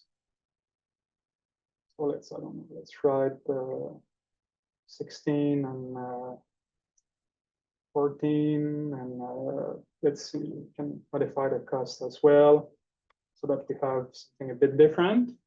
And we can run it again, and we have a new solution. It's not exactly the same one that we had before, because we have new arguments. So in the same script, we were able to we called the greedy solve function twice with different input values. So that's great, but it works only in this file. So if we wanted to if we want actually to call it from a different file, because sometimes we want to reuse the function in a different project, for example, or in the same project but from another script, then what we have to do is to create a module. So let's create. I think on GitHub I called it. Okay, let's create and let's keep this file as greedy, and let's create another one that we're going to call greedy example. And in the greedy file, we're going to keep only the greedy function. And on the greedy example, it's going to be the file from which we call the new function. So let's copy the input data. Here I might have gone a bit fast, but so just copy and paste what we had at the end of the greedy file, and we're gonna, so that we keep in this file only what is related to the greedy solve function. And by doing that, actually, what we've done is we've created a module. So a module is nothing more than just a single Python file, a py.py file. So it was already a module, to be fair, even if it had other scripts, and it doesn't have to be only functions. So we have our module, which is called greedy. And we have in this module two functions, getCost and greedy solve. Now you see Visual Studio tells me that there's an error, there's a problem. Greedy solve is not defined. Why is it so? The reason is that we didn't import the function. So this Visual Studio doesn't know where that greedy solve is defined. So we have to import it here. To import a function from a module, you have to follow the syntax from the name of the module, greedy. So the name of the module is simply the name of the file without the extension, and then import with the name of the function that you want to import. In our module, there are two functions, getCost and greedy solve. But we're only interested in greedy solve, so we're going to import only greedy solve. Here I could also have added like getCost, but we won't be using it. So this is the way to import just greedy solve. If we do that now and we execute this file, so the new file greedy example.py, you see it works. We have everything from the previous file has been executed. Everything from actually the greedy solve function has been executed. So that's awesome. Here we can clean a bit for greedy functions because there's a lot of output. So let's just remove the unwanted print. If you like, you can leave them there if you prefer. That's not a problem. Yeah. So as long as it's in the same folder, it makes the connection. Yeah, if it's in a different folder, you have. We can do it actually. Let's create a new folder. I don't know. Let's call it functions, for example, and we can move greedy solves to function. Now it's not going to work. Oh no, I didn't move there. No, it's fine. Yeah. So now it should not work. So it tells us no module named greedy.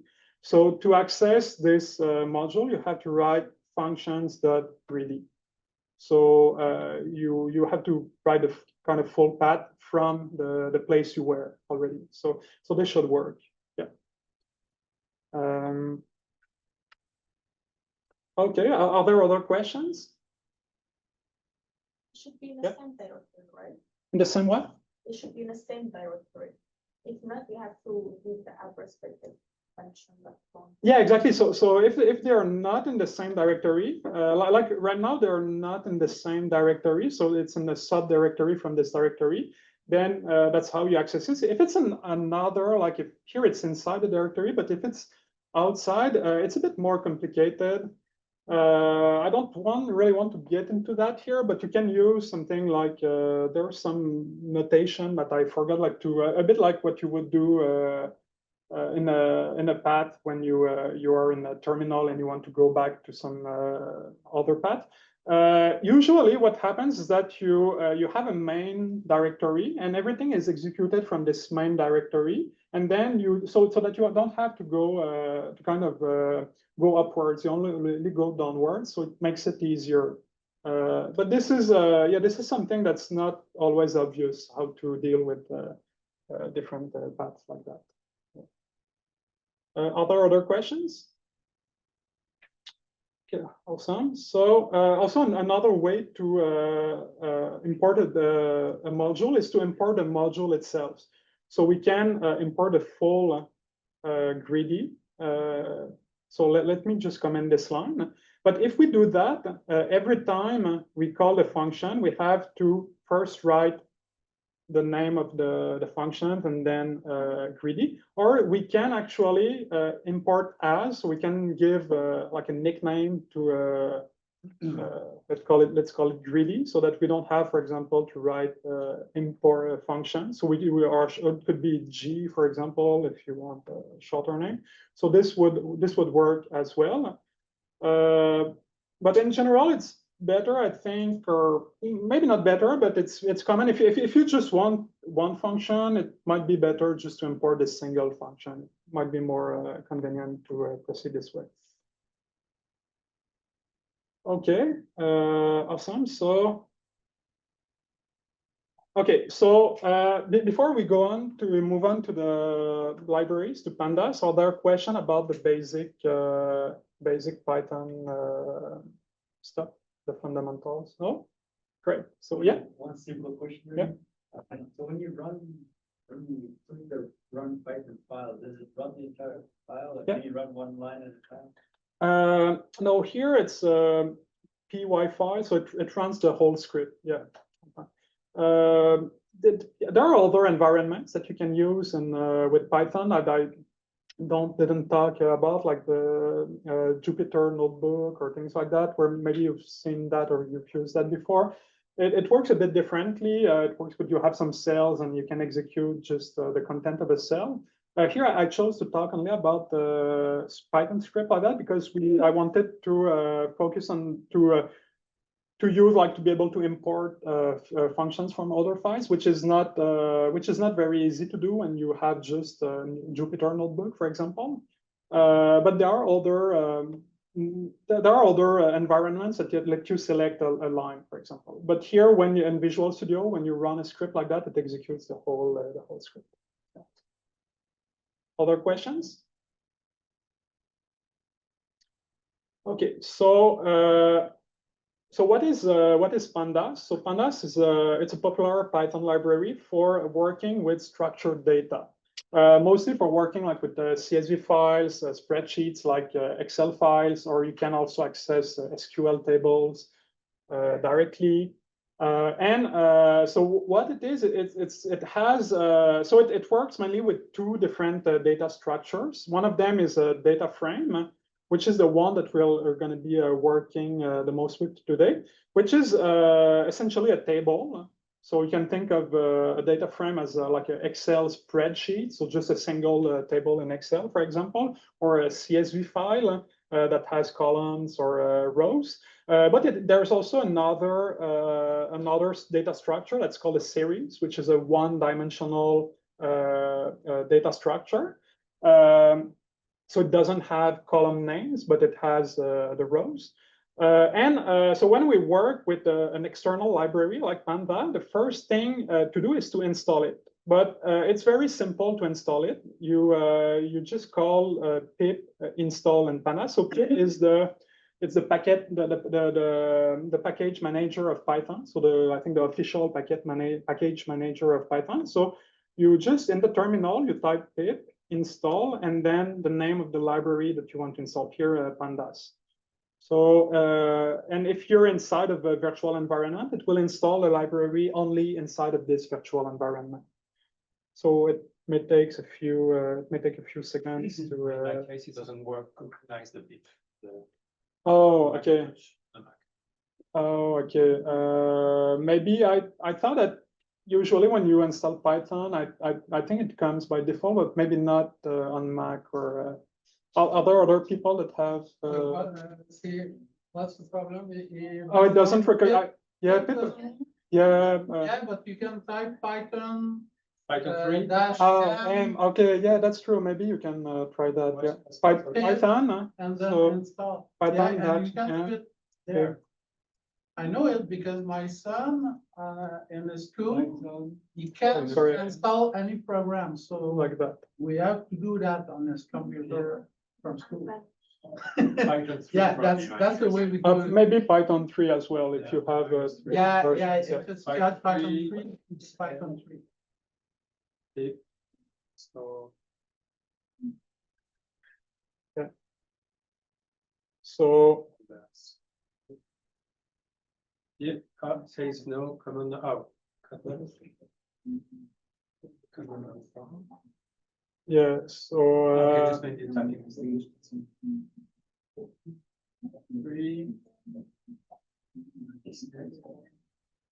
It's probably Python 3. It's stored there. yeah, for me it works with Python, but Yeah, maybe because, No, it works. maybe Python works. It works. Okay, right. So okay, so now we've installed Pandas, the Pandas library. Let's create a new file inside of code. Let's call it pandas example.py. And okay, the first thing to do is to import pandas. So since we're going to be using not only like a single function from pandas, but multiple functions and structures, it's very common in the case of pandas to import import a whole module as a PD. So it's this is the standard name for the alias of pandas. So we type pandas as PD, but if you like, you could use a different name. It's just that it's relatively standard.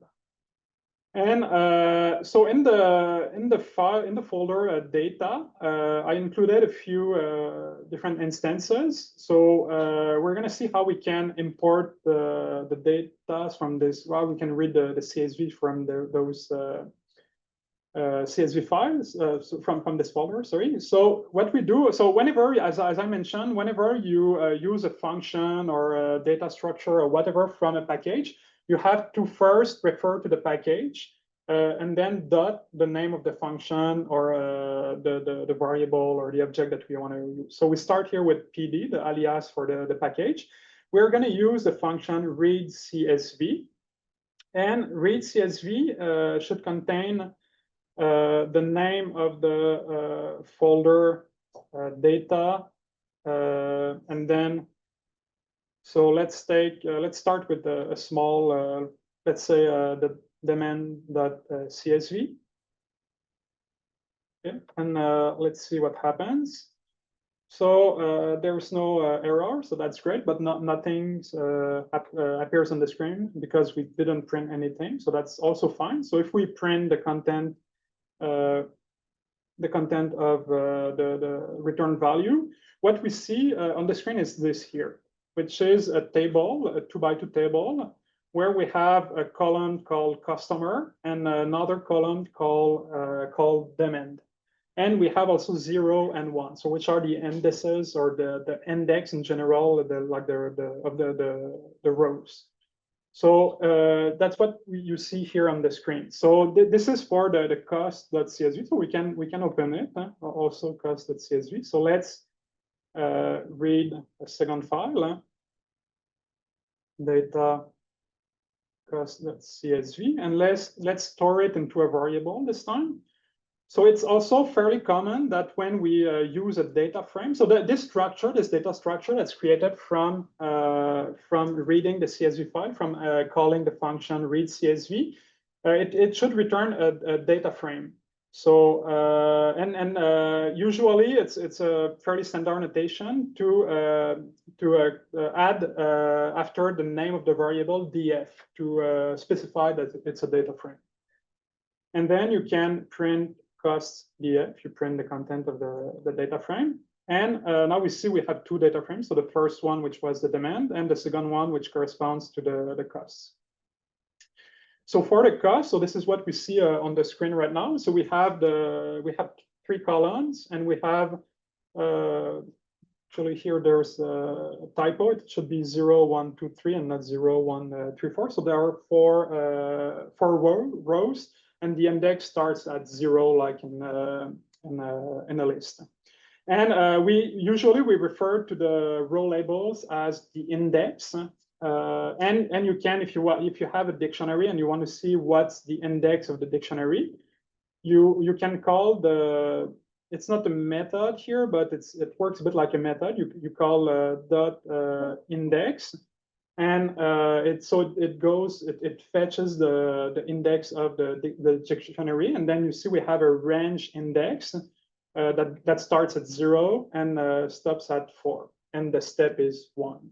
So it tells us that we have the numbers 0, 1, 2, 3 in the index, and we can do the same with the columns.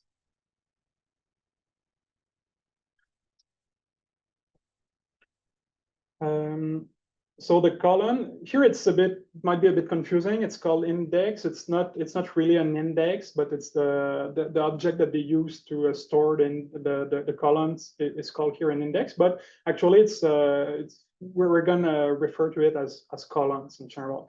But we see that it's essentially like a list of three elements of the names of the column: supplier, customer, and cost.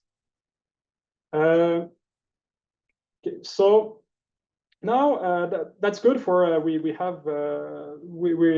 looked at a small instance, but let's try the instance medium, which has, I think, 10 suppliers and 10 customers. So just add medium after demand and after cost. So now let me on the output. So now you see we have for the demand. So we see on the screen the 10 customers. So 0, 1, 2 up to 9 with the customer name and the demand. And for the cost, we don't see all the rows. So that's normal because it would be it would be 100 rows. So it would take a lot of space in the output box. So we don't want to show everything. So in general, so Python or Pandas will cut the output like that.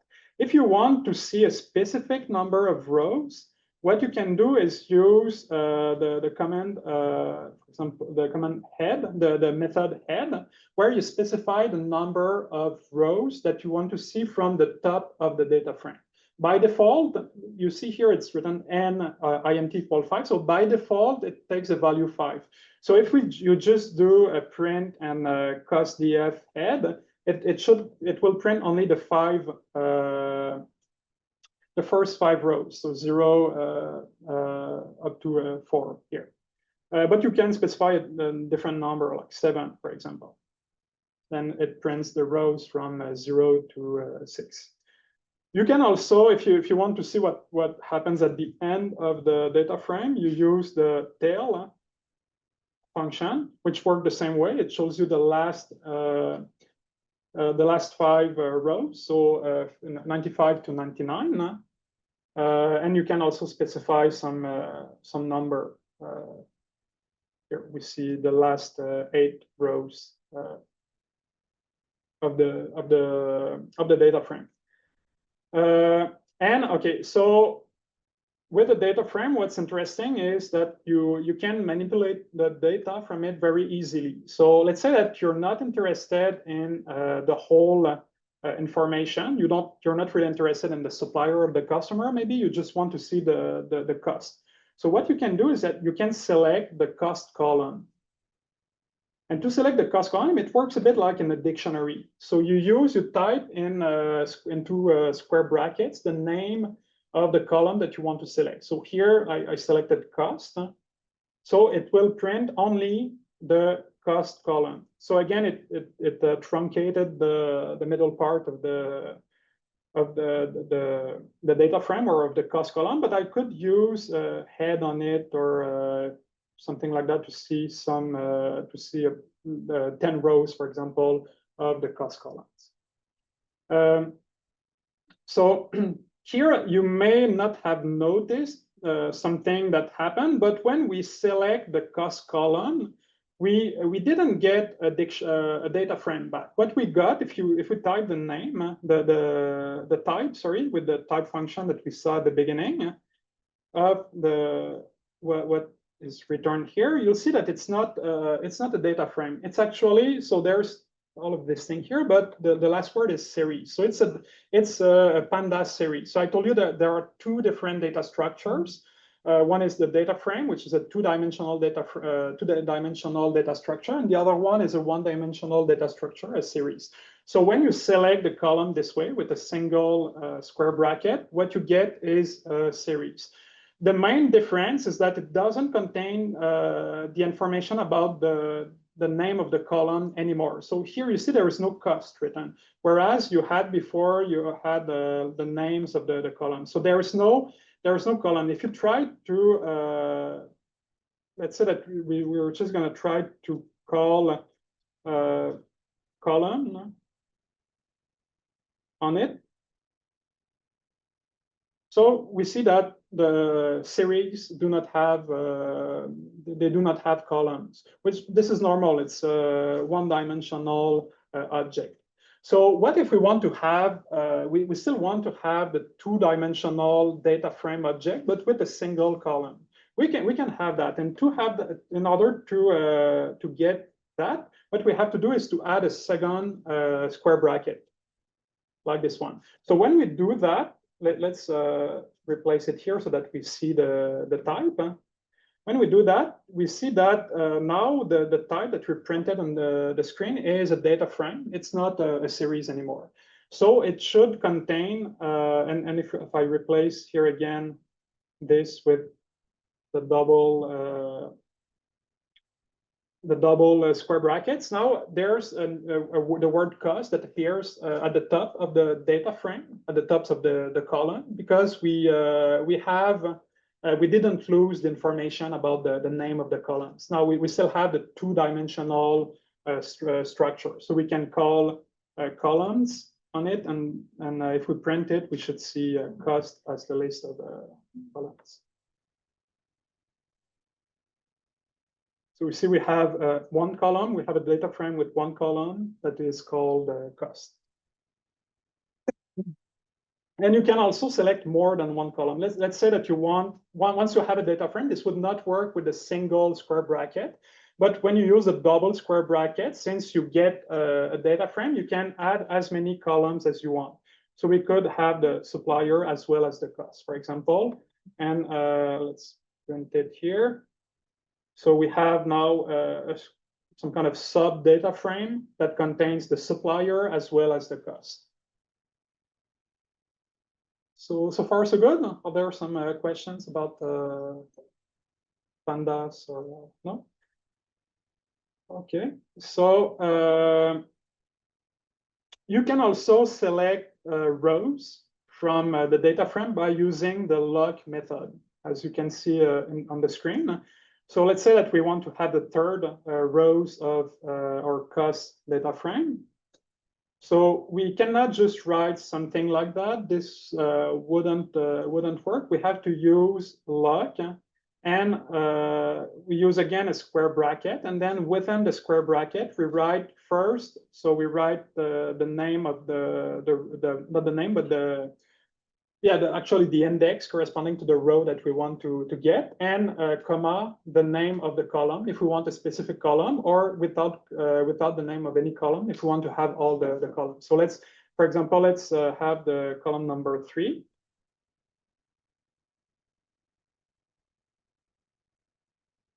And then what we see is this here. So this is this corresponds to a row. So the row has 3 important information. So the supplier, the customer, and the cost.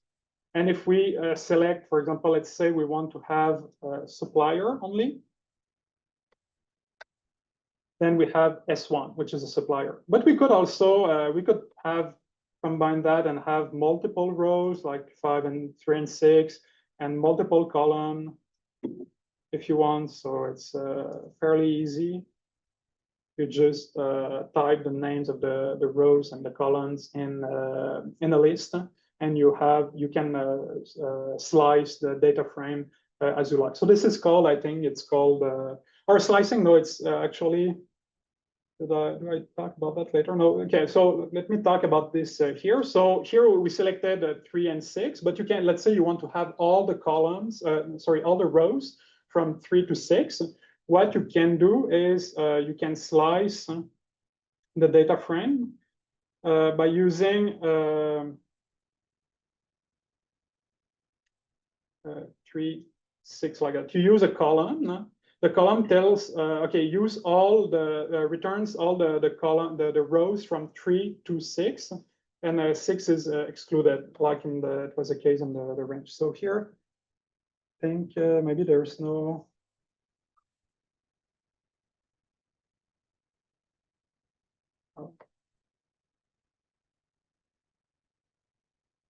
Okay, there is no, when you have only when you use a slicing like that, you don't need to write another pair of square brackets.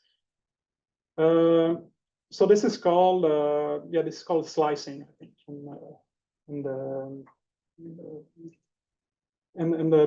world of pandas.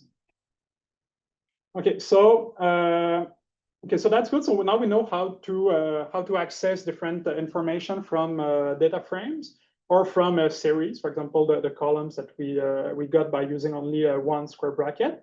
But what's also interesting with pandas is that you can easily compute statistics. So for example, if you want to have the mean, the standard deviations, the max, the min of your data, or even some more complex stuff that you may want some more complex statistic function that you can apply to your data frame. It's possible with pandas. So as a like built-in pandas function, one of them that's fairly common is fairly convenient is called the describe function. So when you call describe on a data frame, it returns you another data frames that contains information about the distribution. So here cost df describe. What you have is you have this thing here. So in the case of this data frame, you have only one column that has numbers in it. So the other columns are strings. So there is no statistic information about the strings. But if we were to have, for example, multiple columns, let's say that there is another column with a distance, for example, then we would see two columns here, one for the cost, one for the distance, and we would see information about the statistical distribution of each column. So here it tells us, okay, we have 100 elements. We already knew that, so that's nothing new. But we have information about the mean. So we know that the average of the cost is 10.62. We have the standard deviation. We have the minimum value. We have some percentiles here, and we have the max value.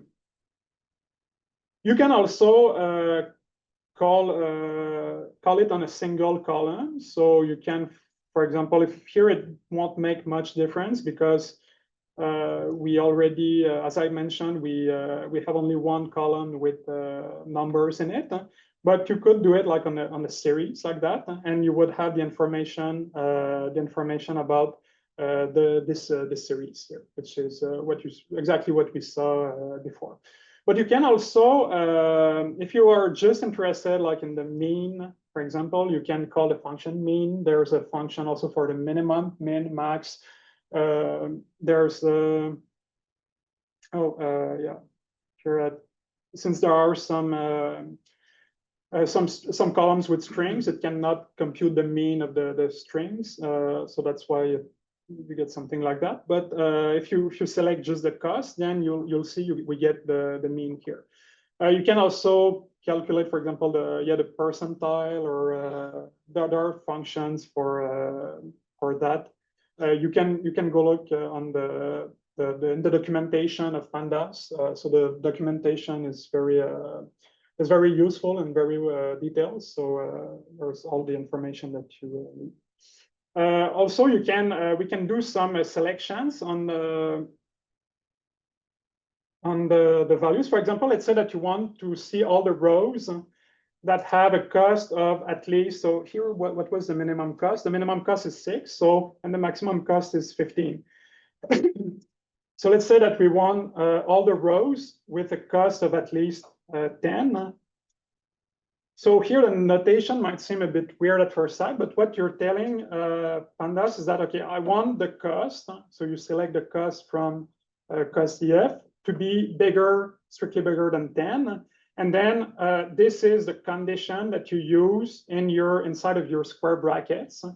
So every rows that satisfy this condition will be returned.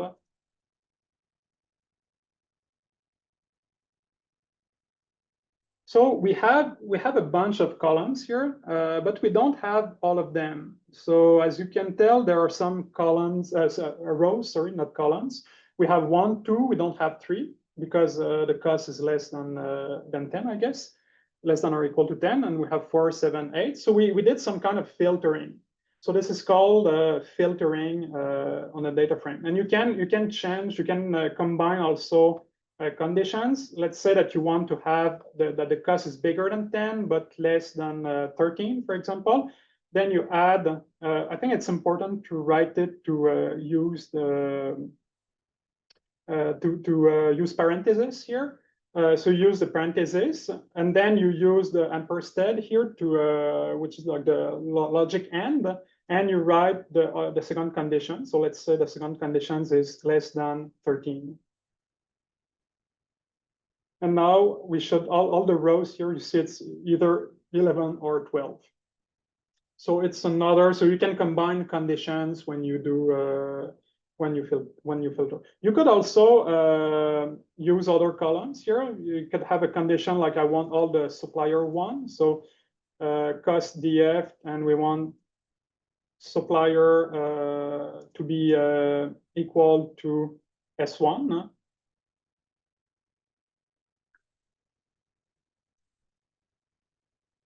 So, and if we print it, then we should see all the oh, here it's a capital S actually. Yeah. So now we have all the rows with S1, which are the 10 first rows, the first 10 rows, S1. Yeah. So that's very useful as well. And so for the OR, I didn't do an example, but you use like sometimes it's called like the pipe operator or like the vertical bar to do or a logical OR. And okay, now so the goal of here of using pandas was actually to be able to use to transform those to call our greedy algorithm on the data from the CSV files. So what we're going to do is that I'm going to show you how to convert data frames to the data structure that we were using for our greedy solve algorithm, which are dictionaries. So there's a method in pandas, it's called toDict, which converts the dictionary, the data frame to a dictionary. So if we, let's try it with supply DF first. No, I call it something else. Oh, there is no. Okay, so let's read all the data. So supply DF, and we had demand DF.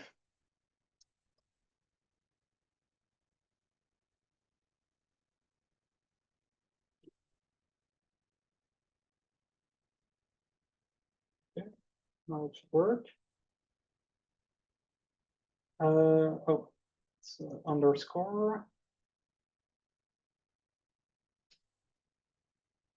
Okay, it's toDict. Okay, and not just editing.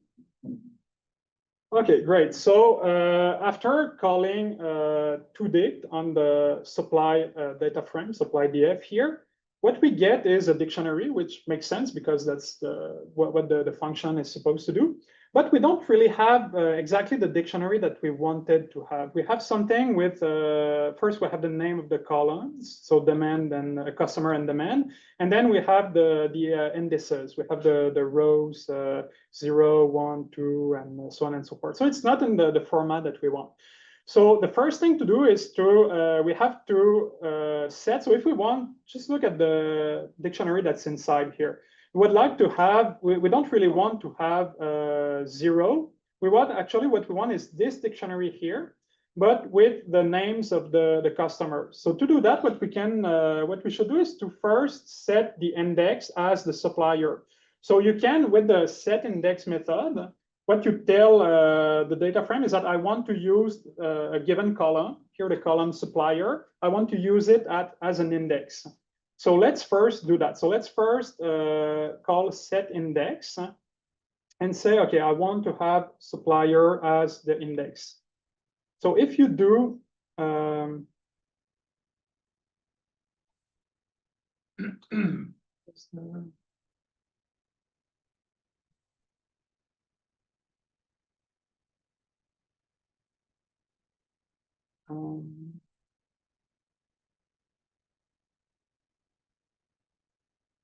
Oh,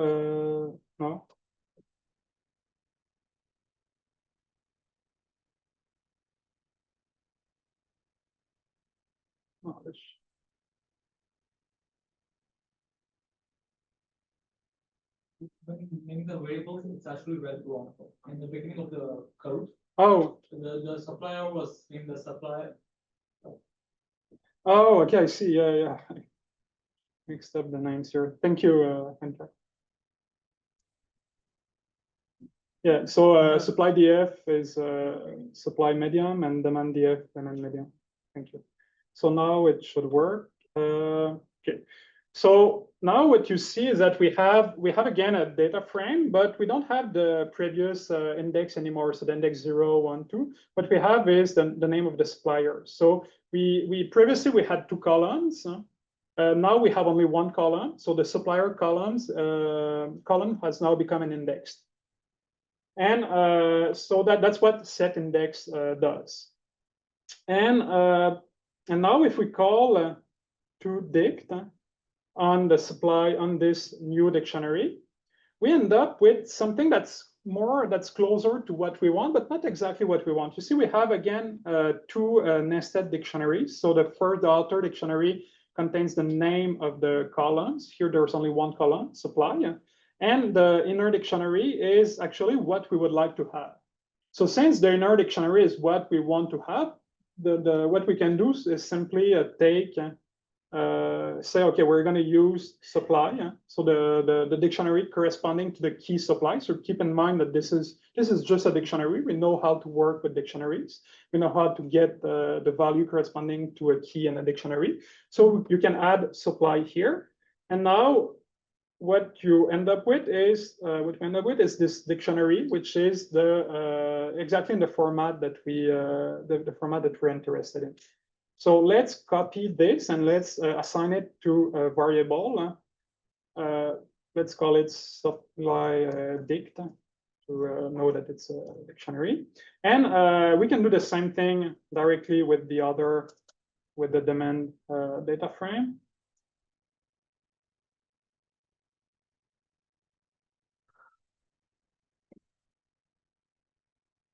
It's going to be demand. It should work. No. Oh, the name of the index is customer. Yeah, it's not the demand. And what about the cost? So the cost is a bit more complicated because we want to have we don't want only one column to be the index. We want two columns to be the index. So it's not really more complicated. It's just that you have to specify in the set index to specify the two columns that you want to be as the index. So cost dict is going to be equal to cost df set index, and we have supplier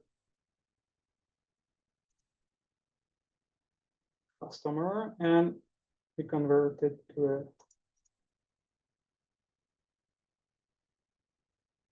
and we take the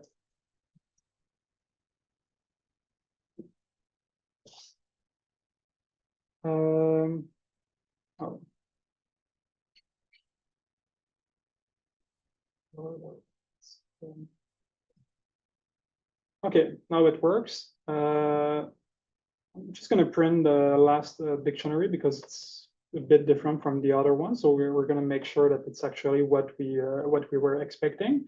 So you see here, it's what we wanted. So we have as a key, we have a pair with the supplier and the customer names, and we have the value, the cost as the second element.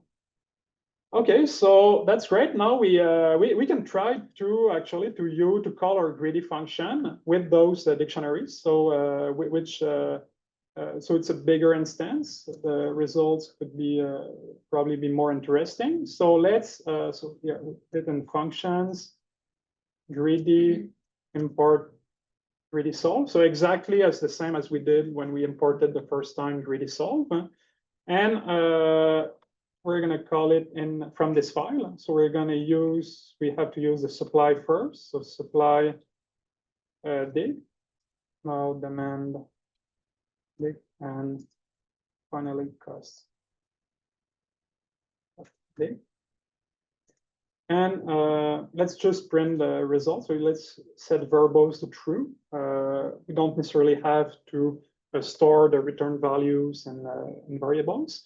And we see the solution. So so this is the solution. So there's a lot of zeros, but a few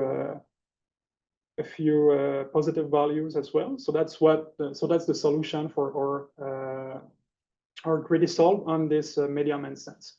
You can try it if you like with the large or I have also a large instance which has, I think it's just 20 customers and 20 suppliers. Okay, so other questions on pandas before we move on? Yeah. But to index, we define the keys in the dictionary. Sorry, We use set index. Yeah. To use that specific column as an index. As an index, yeah. But after, if we want to change it to the dictionary, so the index columns will be defined as a key, right? Yes, it's going to be defined as a key of the dictionary, but what's important here to see is that if you just use this, for example, so let me add it here. So if you do set index and then to dict, what you get is this is the dictionary that we want. But we still have the supply here, the name of the columns, because it's a data frame. So you would have actually all the different columns as different keys in this dictionary.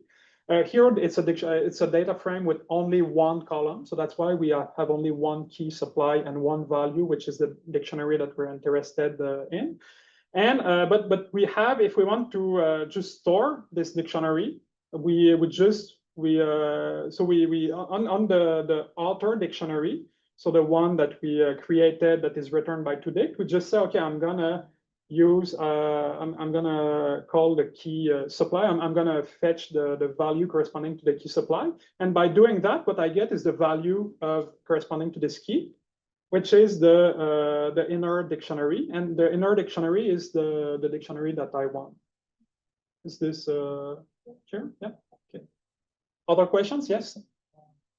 I think when you're using your data frame to a dictionary, if at all, like if we have like a duplicate value of index, will it problem? That's a good question. I don't know. Actually, I'm not sure if you can. Can you have duplicate values of index? Because it probably will cause a problem with the data frame as well. Yeah, I don't know the answer, but I guess that you cannot have a data frame with twice the same index. But I might be wrong. I would have to check. That's a good question. Yes. Okay.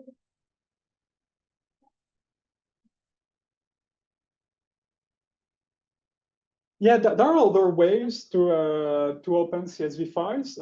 It's not the only way, so that's thank you for the remark, because it's important to know that if you want to open a CSV file, there are simpler way or different ways. I wanted to use pandas here because it doesn't let you only open CSV files, but you can also do other operations. Like I showed you, it's easy to filter data from the data frames. It's easy to calculate some statistics or things like that. So it's more powerful than just a dictionary. But you could probably more easily with the CSV package, the CSV module from Python directly. I think it's in the standard library. You could also use it.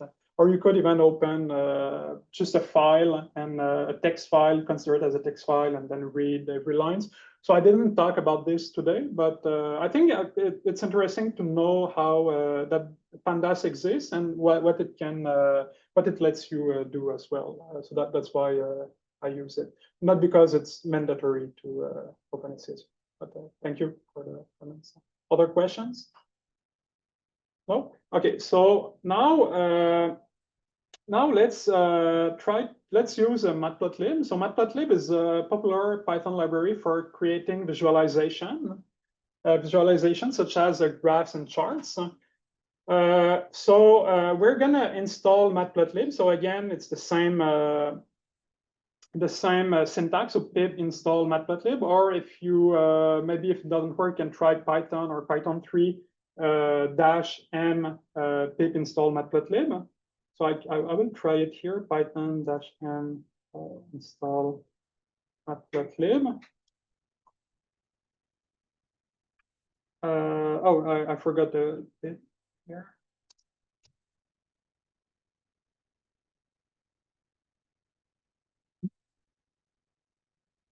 So while it installs, I will explain a bit how it works. So Matplotlib, okay, so we have to, the way we import it is usually as follows. So we have import matplotlib.pyplot. So it's not Matplotlib directly that we import, it's some submodule. So let's create a new file, matplotlib.py. And from no.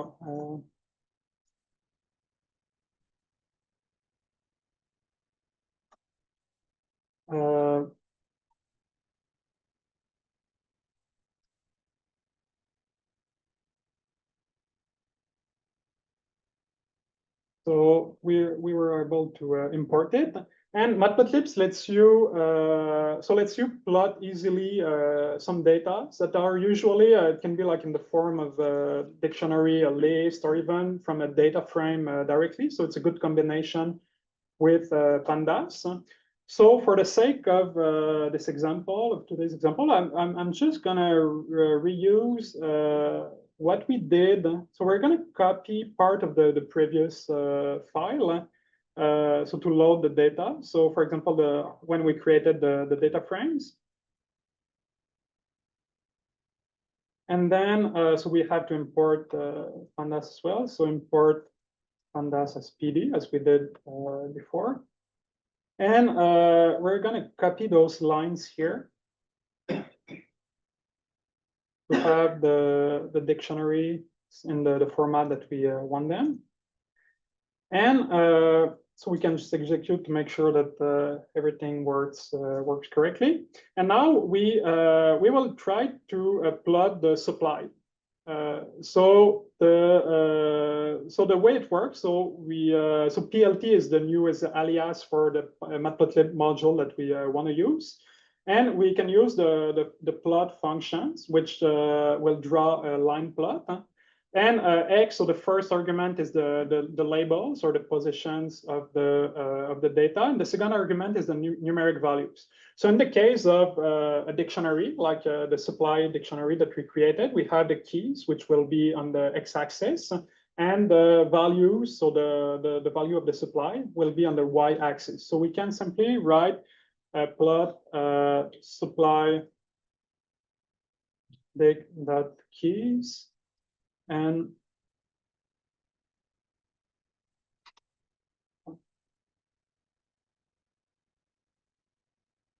values. And when you execute the code, nothing happens.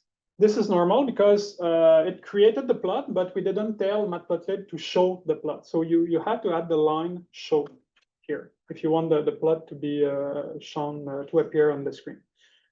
So as you can see here, and we have a new plot with so it's a line plot that corresponds to the demand. So we have not the demand, sorry, the supply.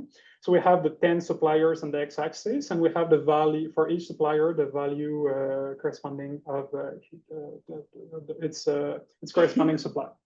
So we could do the same thing with the domain as well. But we can also here that there are many options that you can use. I think they are very similar to MATLAB. If some of you have used MATLAB before, so I think like the marker line style, it's the same notation as in MATLAB. So let's just try one of them. For example, if you want to see a marker and not just a line, we can add something like that. So you see now we have some markers, we have some dots that appeared at each point, and we can change the color and do things like that. So it's fairly convenient to use. You can also add labels and titles. So this is probably more important. So let's add a X label. So to add a label, you call, for example, the X label with the name of the label supplier. Let's add Y label, a number of units here that I wrote, so units, and the title, supply, yeah, supply.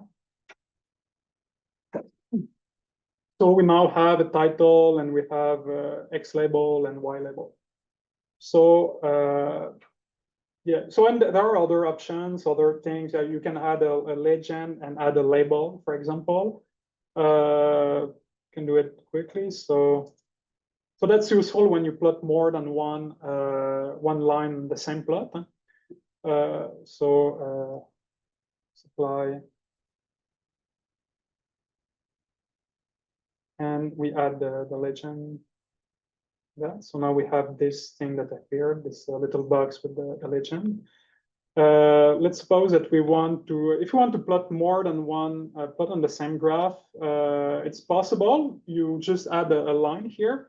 Let's do it. It won't really make sense, but let's do it just for to see what that it's possible to do it. And let's call this demand, and maybe change the color to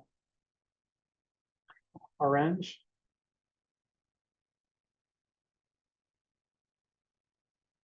So yeah, as I said, it doesn't really make sense. They don't have the same index. But if you have two data sets with the same index, so maybe I could have just used that here, which again doesn't make sense because it's not the name of the customer. But you see that we can, if you want to plot a second plot, you just add it, and that's very easy. And now the legend has two elements and not just one. And also a last thing that I would like to show about the plot is that we can draw easily a bar plot, so a histogram. I think this won't work though. If we use, maybe the color one would work, but we can have you can use a histogram just by using the bar function. So usually they don't open both at the same time, but one after the other. But it's not really a big deal. First, you can save them here, but you can also in the code you can save the plots by writing save. I don't remember exactly what's name, save fig here. So we do save fig, and you just type the name .png, for example. And now this one, and we should see it appear here. So we have a PNG file, or it could be a JPEG file, or whatever you like, just by adding this line of code. Yeah, I could.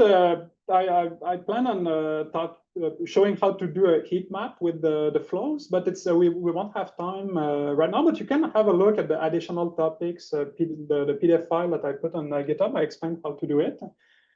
So if we want to have time to talk a bit about Pyomo, we should start right now.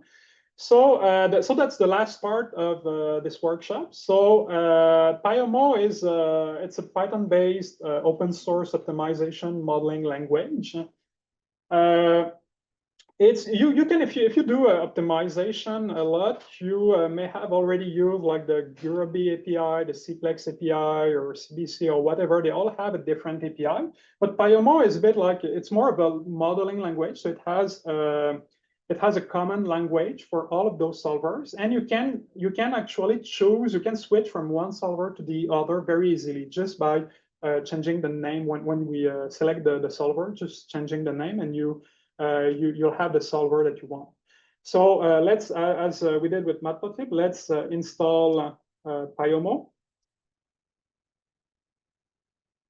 So I asked you in the README, I mentioned that you should install beforehand one of the Pyomo compatible solver. So it can be CBC, Cplex, GERAD, GLPK, I think. So here I have on my computer, I have both GERAD and CBC. So I'll show you how to go from one to the other. But if you have Cplex, it's fine. Just use Cplex. And now, okay, so far we've solved the transportation problem using a greedy heuristic. Now we're gonna model the transportation problem as a linear problem, a linear program. So here I will go very quickly over the modelization. It's not a math class. So we have, but essentially we have a set of suppliers, a set of customers. We have some parameters, so the different values for the supply, the demand, the cost. And we have a decision variable, which is the quantity that we want to ship from supplier I to customer J.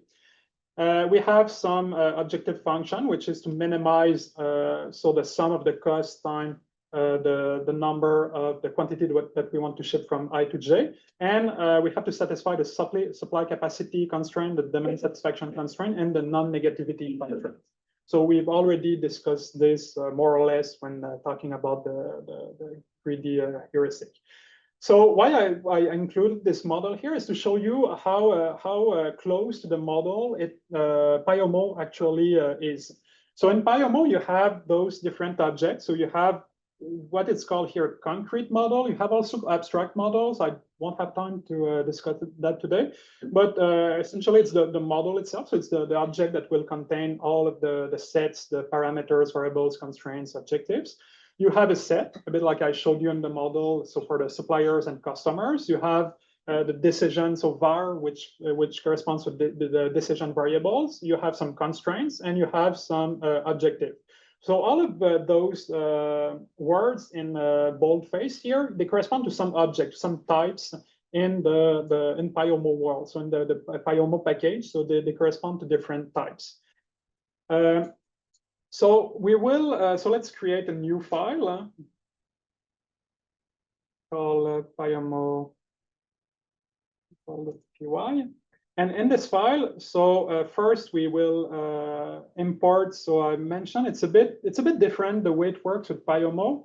So usually we don't, you import only what you need. Here there's a star or an asterisk, is because it says, okay, we're going to import everything from this package. It's usually not a good practice to do that. It's better to just to import what you need. But here it's going to be convenient to import everything. So let's just do that. But in practice, in a more serious project, it's better to import just what you need. Okay, and now we can define the model. So you write model is equal to concrete model, and that's it. So we created a model object just with one line.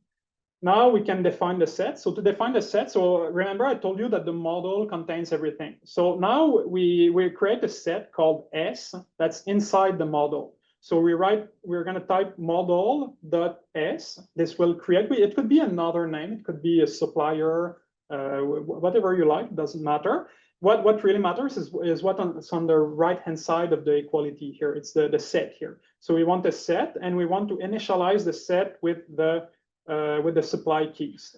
So let me again, let's go take like all of this, copy paste this here, so that we have the data that we need. And so I said, okay, so we have model.s is equal to set. And we have initialize. So which is a parameter, optional parameter, and we have supply dict keys. So it's the name of the suppliers. And we do the same with the customers.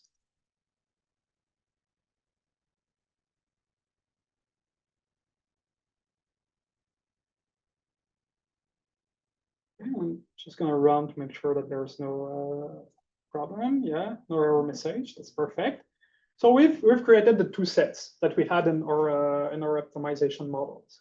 Now we're going to create the variables. So to create a variable, it's similar. We type model dot the name of the variable x here, and we create an object var with which corresponds to one or multiple variables. Here it corresponds to all the variables that are indexed by S and C. So the first two arguments here corresponds to the set of indices. So we have model.x is equal to var model.s model.c. And the domain, so we have the non-negativity constraint that we can add directly to the variable. So domain is non-negative reals. So it could be integer, for example, if you want to solve an integer program, but here it's just a continuous program. And so we can access now to the variables just by using this notation here. So we use the square brackets, and ij, it will correspond to a supplier I and customer j. And this is this will be useful at the end once we solve the problem. So if we want to know what is the value of the flow for I to j, it's the way we access it. Now we create the objective function. So again, it's very similar as what we did before for the sets and the variables. So we define it as obj. It could be anything else. That's very important to know that it's not mandatory to call it obj. What's important is what's on the right-hand side. So it's the objective here. So the objective is the type of the object. Now we have to write the expression. The expression here is a bit more complicated. So the expression, what we want, so if I will quickly go back to the model here. What we want to do is to take the sum over I and the sum over j of Cij, Xij. So the cost and times the variables, the decision variables. So to do that, we say, okay, the expression is going to be exp r. So it's going to be the sum. And inside the sum, we write first what appeared on the right of the summation. So the cost times x, so Cij, Xij. Cost, it's cost dict. Times model.x ij. And we're not done yet because we have to say, okay, we're going to take the sum for all I in S, model.s, and for all j in model.c. So for I in L.s,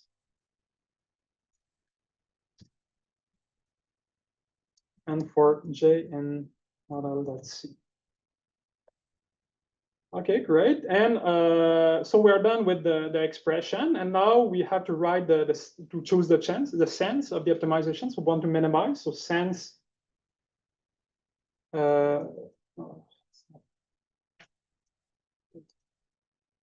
Sense equal minimize.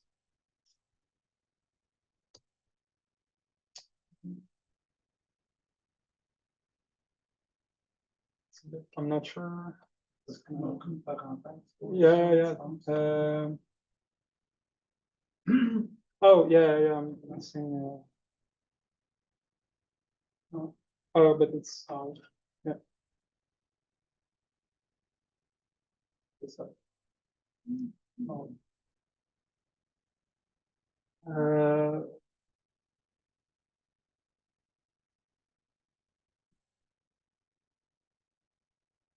So yeah, it's, oh, no, there, this should not be, oh, they should be here.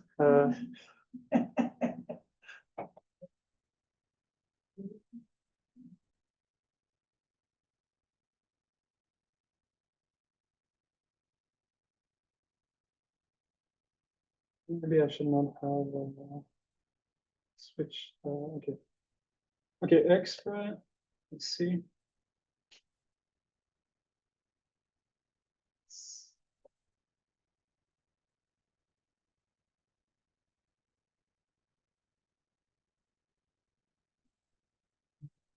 Ah, mais tu avais une faute d'orthographe aussi en haut, là. Domaine, c'est domaine. Oh, okay, maybe that's the problem. Okay, I think that was the problem. So, okay, thank you. Yeah. So, and now, okay, we will add quickly the constraints. So the constraints is the same thing. So we do model dot subconst for the it's a name that I've given for this supply constraints, and then the constraints we write so the name of the set over which we want the because we want one constraint for each supplier. So that's the first argument, model that s, and then we write the rule, which is in the form of a lambda expression. It could be a function. So the rule, it's important that the first m here corresponds to the model that you pass, and I corresponds to the suppliers in the set S. So we have rule equals, so lambda m I, and we want to take the sum of x, so the x variable. So that's why we pass the m, the model, so that we can access the variables of the decision variables. And so we want that this sum be over j in all of the constraints, so the set C. So it's essentially, it's just what we I think I forgot the sum. Yeah.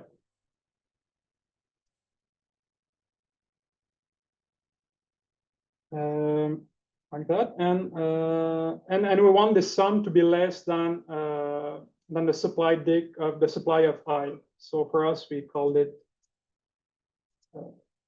supply dic of I.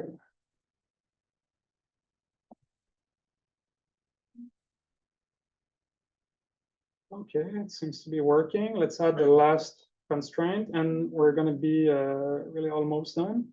So the last constraint is a demand constraint. So here it's going to be over C. We're going to take just this. It's going to be I.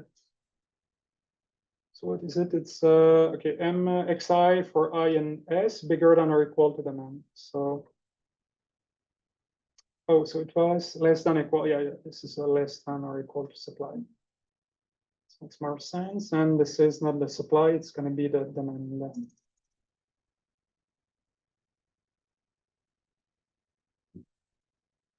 Okay, so let me go quickly.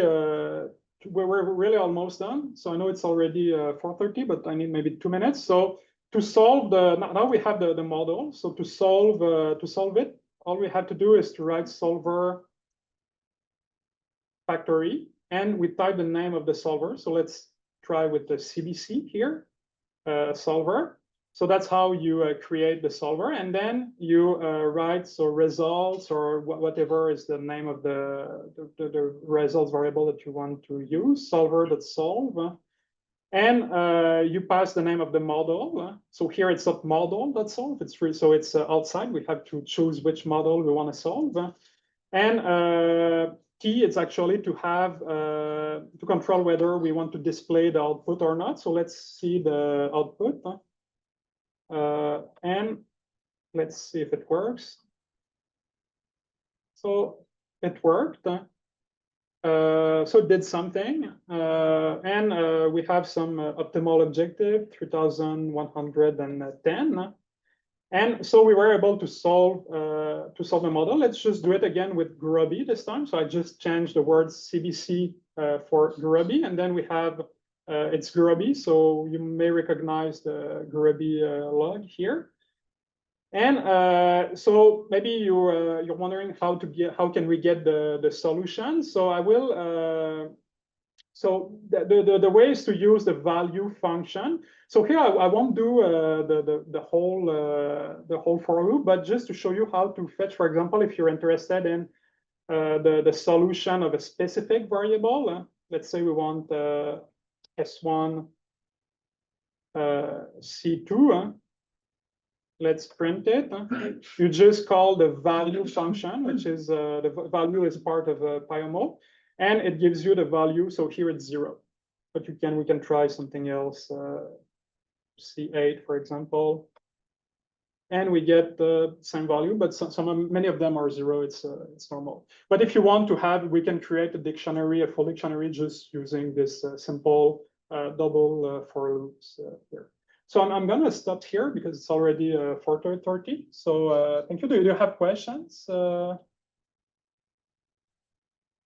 Okay, great. So yeah. Sorry, results sensitivity, it doesn't matter that here we change the solver, or at first originally we wrote the baseline technical language. Doesn't. No, exactly. That's what's fantastic about PyMO is that this is independent of the solver that you're using.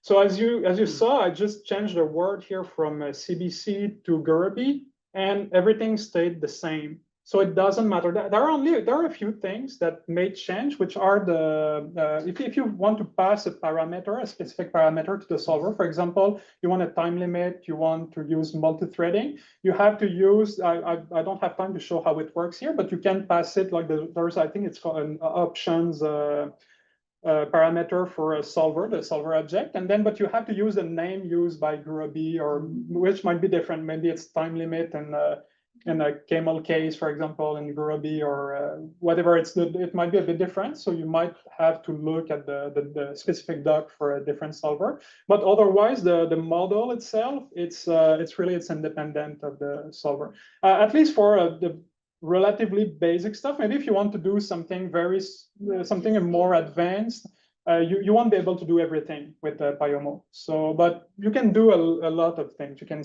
especially for research and just to try to solve quickly something, it's very useful. It's not a lot with the callback function. I'm not sure.